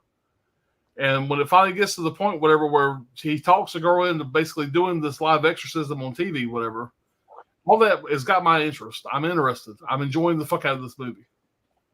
Basically, long story short, because I'm butchering the fuck out of this. When it gets to the final scene, and Brad, I think you can probably back me up on this. When it gets to the final scene, whatever, I'm invested. I'm totally invested how they did this. Other than there should have been more exorcism shit, but the exorcism shit they did was very effective. But when it got to the end of the movie, and as I'm not going to spoil it or anything like that, but when it got to the end of the movie, and everything happens that's going to happen, it goes into kind of explaining why everything kind of happened and whatever. And I felt like it kind of went a little convoluted, a little. I didn't give a shit about the ending that much. Too much exposition, even. Too much exposition. Thank you. And like I said, I'm butchering the fuck out of this review, and I apologize because I know this movie was loved by a lot of people, and I did enjoy this movie. I don't remember what I gave it on Letterboxd, but I did enjoy this movie. But when it got to the end and it kind of went off, fucking off kilter a little bit, to kind of explaining the ending of what all happened or whatever, I lost interest quite a bit. But the movie itself, whatever, I was interested the entire time. And I will say the girl that's on there that's supposed to be the Reagan type character that's possessed by the devil, she is creepy as fuck. I will say that. The movie is very well done. The main character of this movie, the main actor of this movie, David, Brad, help me out here. Das Malchin. Whatever. He played the Polka Dot Man and the fucking Suicide Squad Part 2, whatever, he's fantastic in that. Yeah. He's fantastic in this. I really enjoyed his character in this. Brad, here's something else, just a little side note, whatever. The skeleton character. The skeleton person that's dressed up like a skeleton in the audience. What the fuck was that? I don't know, like a goofy little side. It never tells you who the fuck, but it focuses on this character quite a bit.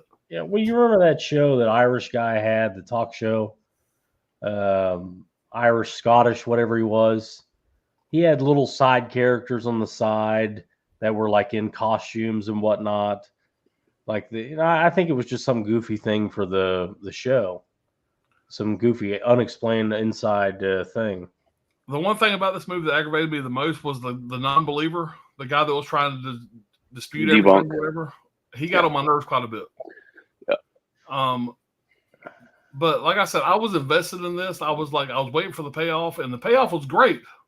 If they would have ended it right whenever, I don't want to ruin anything, but you know what I'm talking about. When the final payoff, when everybody got fucked, that's basically where it should have ended. When it went into basically seeing all the other bullshit, whatever, all the different, you kept thinking it was going to be over with. All that is where it kind of lost me at. If it would have ended right then and let us kind of fill in the blanks ourselves, I would have liked it a lot more. They purposely took that whole thing, especially with the wife with diagnosed with cancer and dying. Y'all seen this movie, right? And then, especially, they only briefly touched on his reputation with the occult. But of course, we could have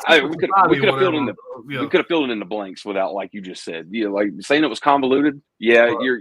You're right on with it. I want to rewatch this because supposedly, I'm thinking it's kind of a Fight Club kind of thing. There's a few times in the movie, and I've watched a video that timestamps this. So there's a few times in the movie where the ex-wife or the dead wife pops up, whatever, on certain scenes. Mm-hmm. In the background, kind of a Fight Club kind of style, where Brad Pitt kind of pops up in little scenes. Yeah. So I want to watch this again before I give my true review of this, because I'm intrigued by this movie. I enjoyed this movie.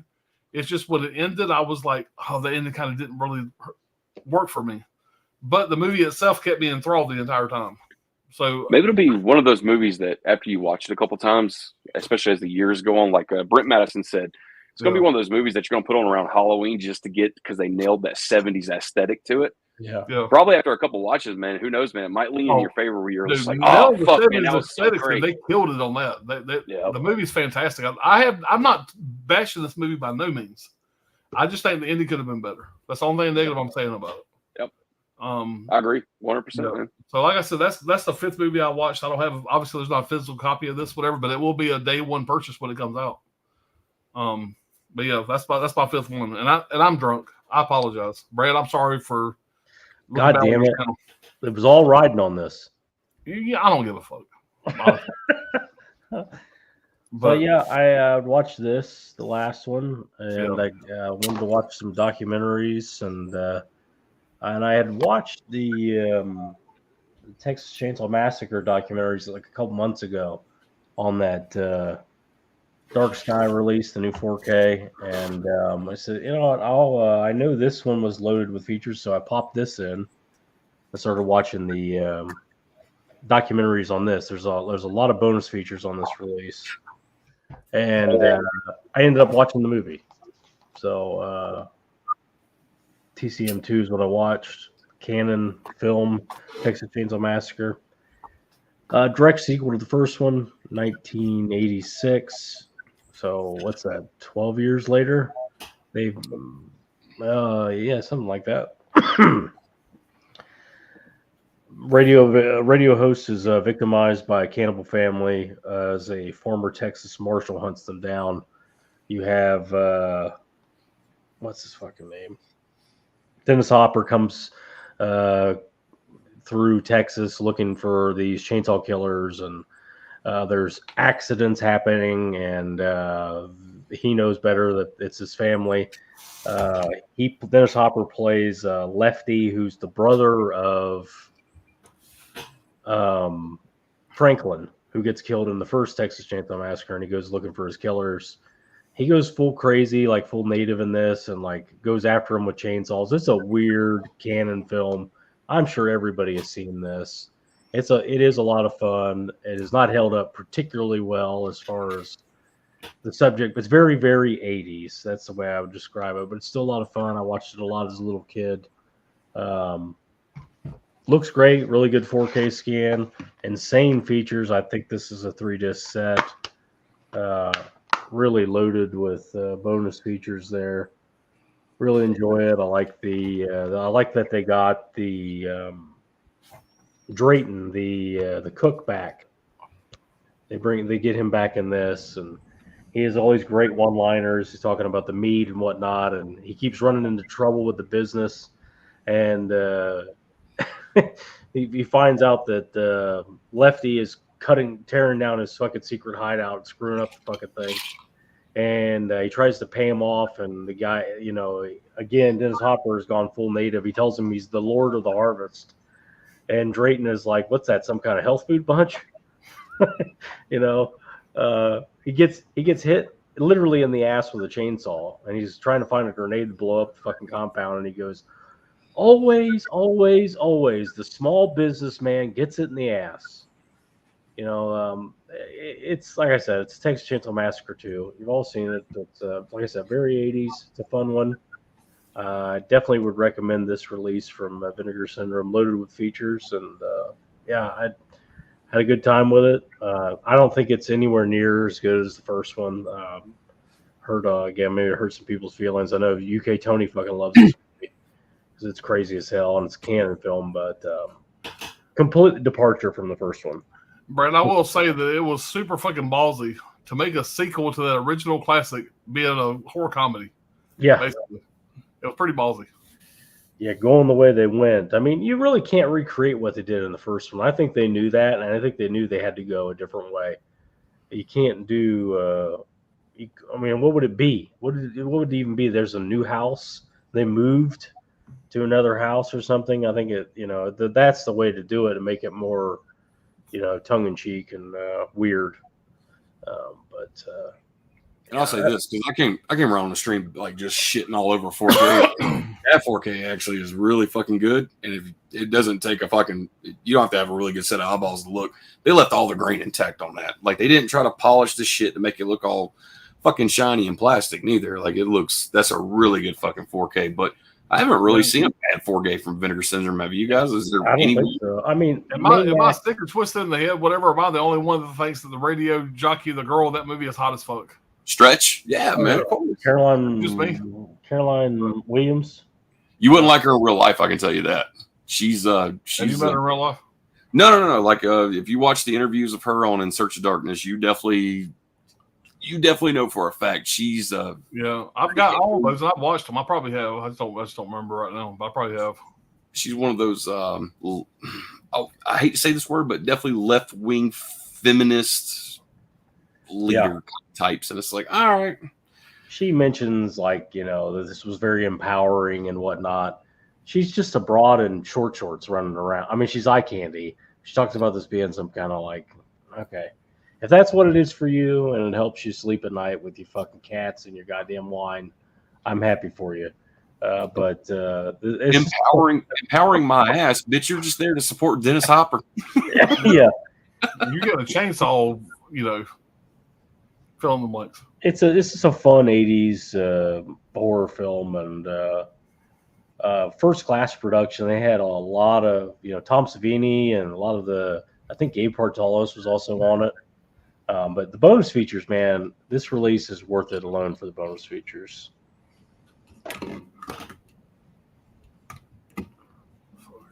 You get your last one there, Johnny? Yeah. Yep.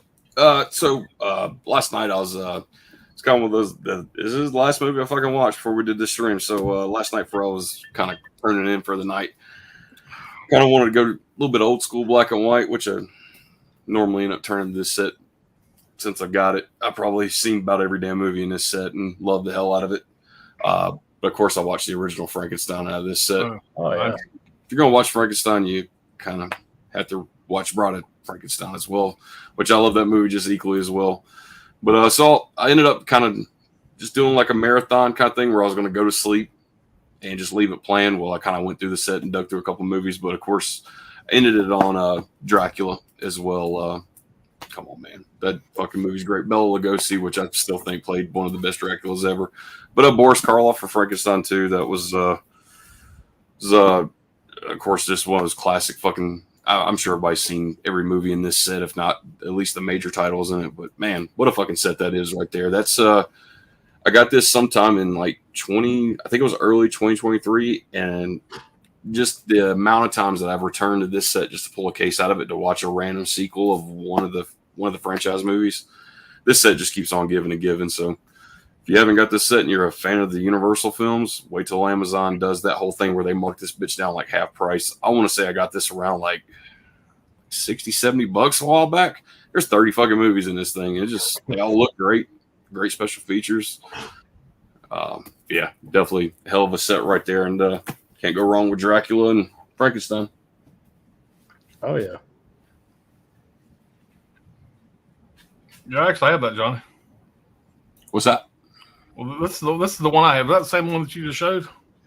Yeah, that's the 4K one. They actually had 4 movies in that. That's the Invisible That's Man. one that I own right there. But I need to dig into that. Yeah, but that set's great. I actually have 3 of those movies because Best Buy did the exclusive steelbooks for them. And for some reason, they didn't do the Invisible Man steelbook. Not that I ever found it. But they did Wolfman, Dracula. I think they did a volume 2 to that set. They did. Include those. I don't own that one, but I think they have a volume 2 to that set.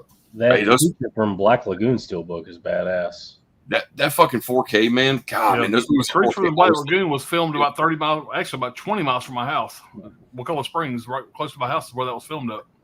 And if you go to Wakulla Springs, they have a room there. You go into. It's like a, what do you call it? It's basically like a museum of all the Creature from the Black Lagoon stuff. Whatever. It's pretty fucking cool.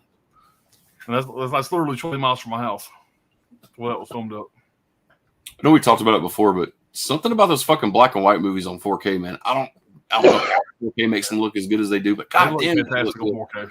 Somehow that's probably the fucking black and white of fucking what's the Stephen King movie with in the shopping mall or the grocery store? The Mist. The Mist looks so good in 4K. Amen. Right, yeah. And Brad's the one that turned me on to that one. Yeah. I prefer the black and white color. It just depends on what it is too. It's like something like that with that birds vibe that the Mist has. The black and chrome of fucking the Mad Max movie, whatever. Mad Max, yeah. Fantastic. And I hope that new Mad Max movie coming out will have a black and chrome version. Amen. That's about to hit theaters, I think. Oh man, I can't fucking wait. That's a theater experience. Because I love the last one that came out, man. That goddamn, it gets better every time I watch it. I said it before in my theater setup here. That is the best movie I've watched in this room. With my Philips Hue lights and everything, that is the best movie to watch in this room. That's the one I show everybody when they come here for the first time. That's the one I put in to show off this room. Hell yeah! When that guy says, "Oh, what a lovely day," that scene with that, it's oh my god, it's fantastic, dude. The storm, yeah. It's like radioactive storm. Yeah. Hagen K, big fan of documentaries. Oh yeah, there's a lot of good ones out there. It's another thing you really just have to dig for them. June 4th. Okay. Killer Clowns video game, June 4th. Ah, cool. Not far we had away. Reed back on one of these shit. We had Reed on the stream in a while.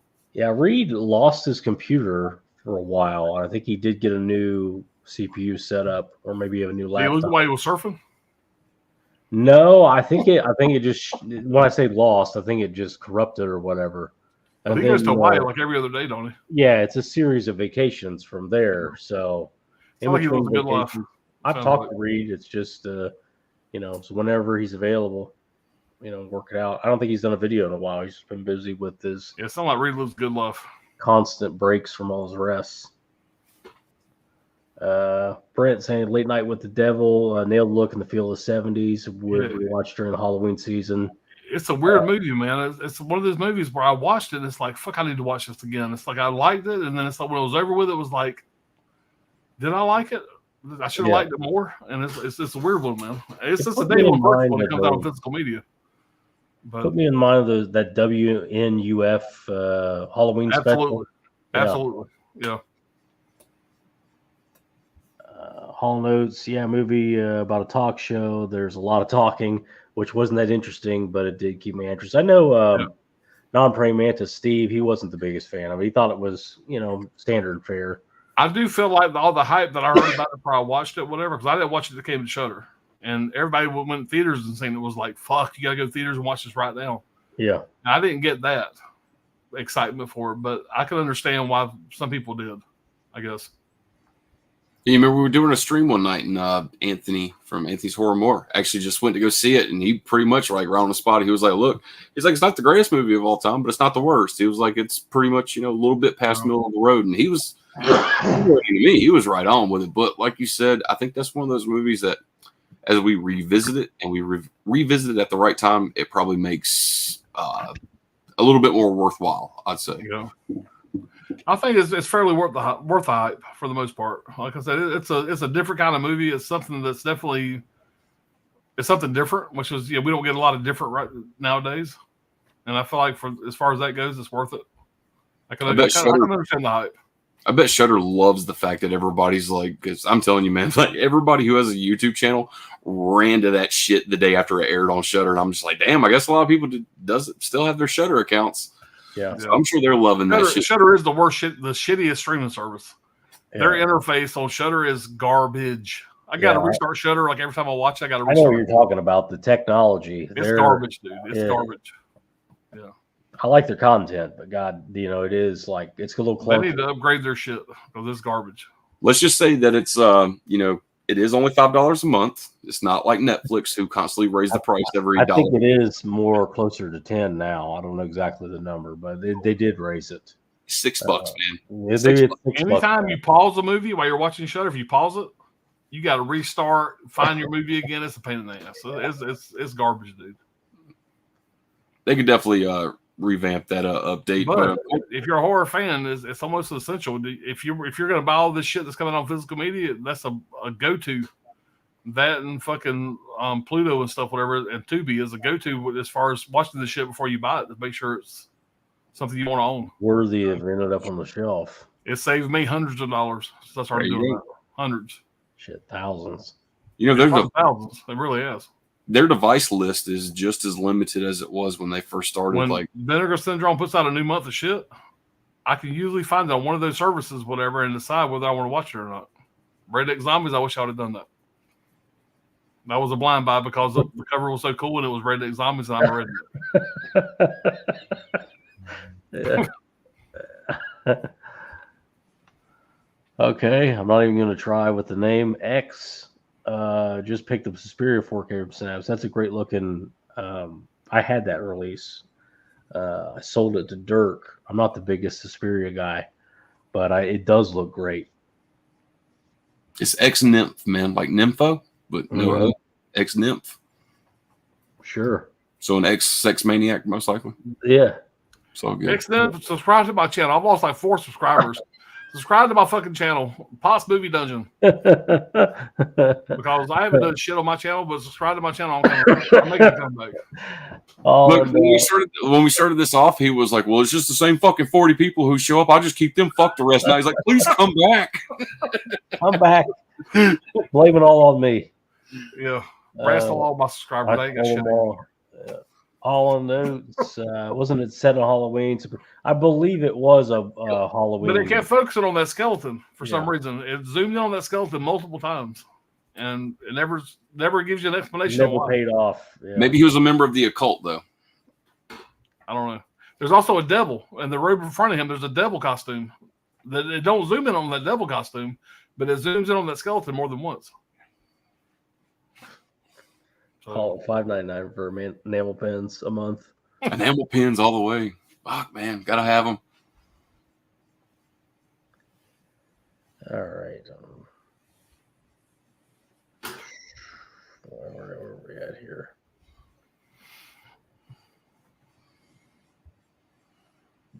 Reed saying Late on the Devil was interesting. The main dude, yeah, he did a good job. I think so too. Yeah, go watch Suicide Squad Part 2 and watch him as Polka Dot Man. That's the greatest thing he's ever done. He's like a little limited, but he did a great job in Prisoners as well, man. You guys turned me on that. Yes, he was a Prisoners. That's right. Yeah. Yeah, Higgins on Shudder now. Check it out. Yeah, the pins. X saying that the movie was Mist was brutal. Yeah, that ending of the Mist was unnecessary, dude. It makes you just want to just like end your life. It's hard to get. It's pretty hard to get Stephen King to admit that he was wrong, but he admits that ending is better than his ending, the one that actually went in the movie. You're talking about Stephen King? Yeah, Stephen King. He said that he wished he would have thought of that ending. He wished he would have came up with the ending himself. That's it takes a lot for him to come off his high horse. So who actually wrote that ending? Was that Frank Darabont? Frank Darabont. Oh, God. Yeah. I'm out of mixer. We're wrapping this up any second now, guys. No, I'm good. I'm ready to go. I'm just telling the chat that the pin has been pulled and the grade that's going to be ending the stream. My back has never felt better. I felt fantastic. I'm going to go fucking paint the house and run a mile. That's this room. Damn. Go pay for that shit. Alcohol was a hell of a drug. What's going on, Steve? What's up, Steve? I put Alan on the spot. Alan, what's the best movie recommendation you've got from Sydney so far? Pop, the best movie recommendations from me that you watched so far. Fuck. Of course, he's going to ask you if you have down There's like 800 of them. I don't remember if you're the one that recommended this or not, but the first thing that popped in my head, Sydney, and then, like I said, I'm drunk. The first thing that popped in my head was Shot Caller. Shot Caller with Jamie Lannister. Yep. I want to say Sydney recommended that when we were doing our top 5 prison movies. And that movie is one I have watched twice since the prison movie stream. Oh, yeah. Sydney, if you didn't recommend that, I apologize, but that's the first thing that popped in my head. And I have to go back and look at my text messages to myself because what I do during the stream is I text myself your recommendations, and I'll go back and look, and I'll let you know on the next live stream, Sydney, if that's not the right answer. Because I do make a notation of all your recommendations because they're usually pretty spot on.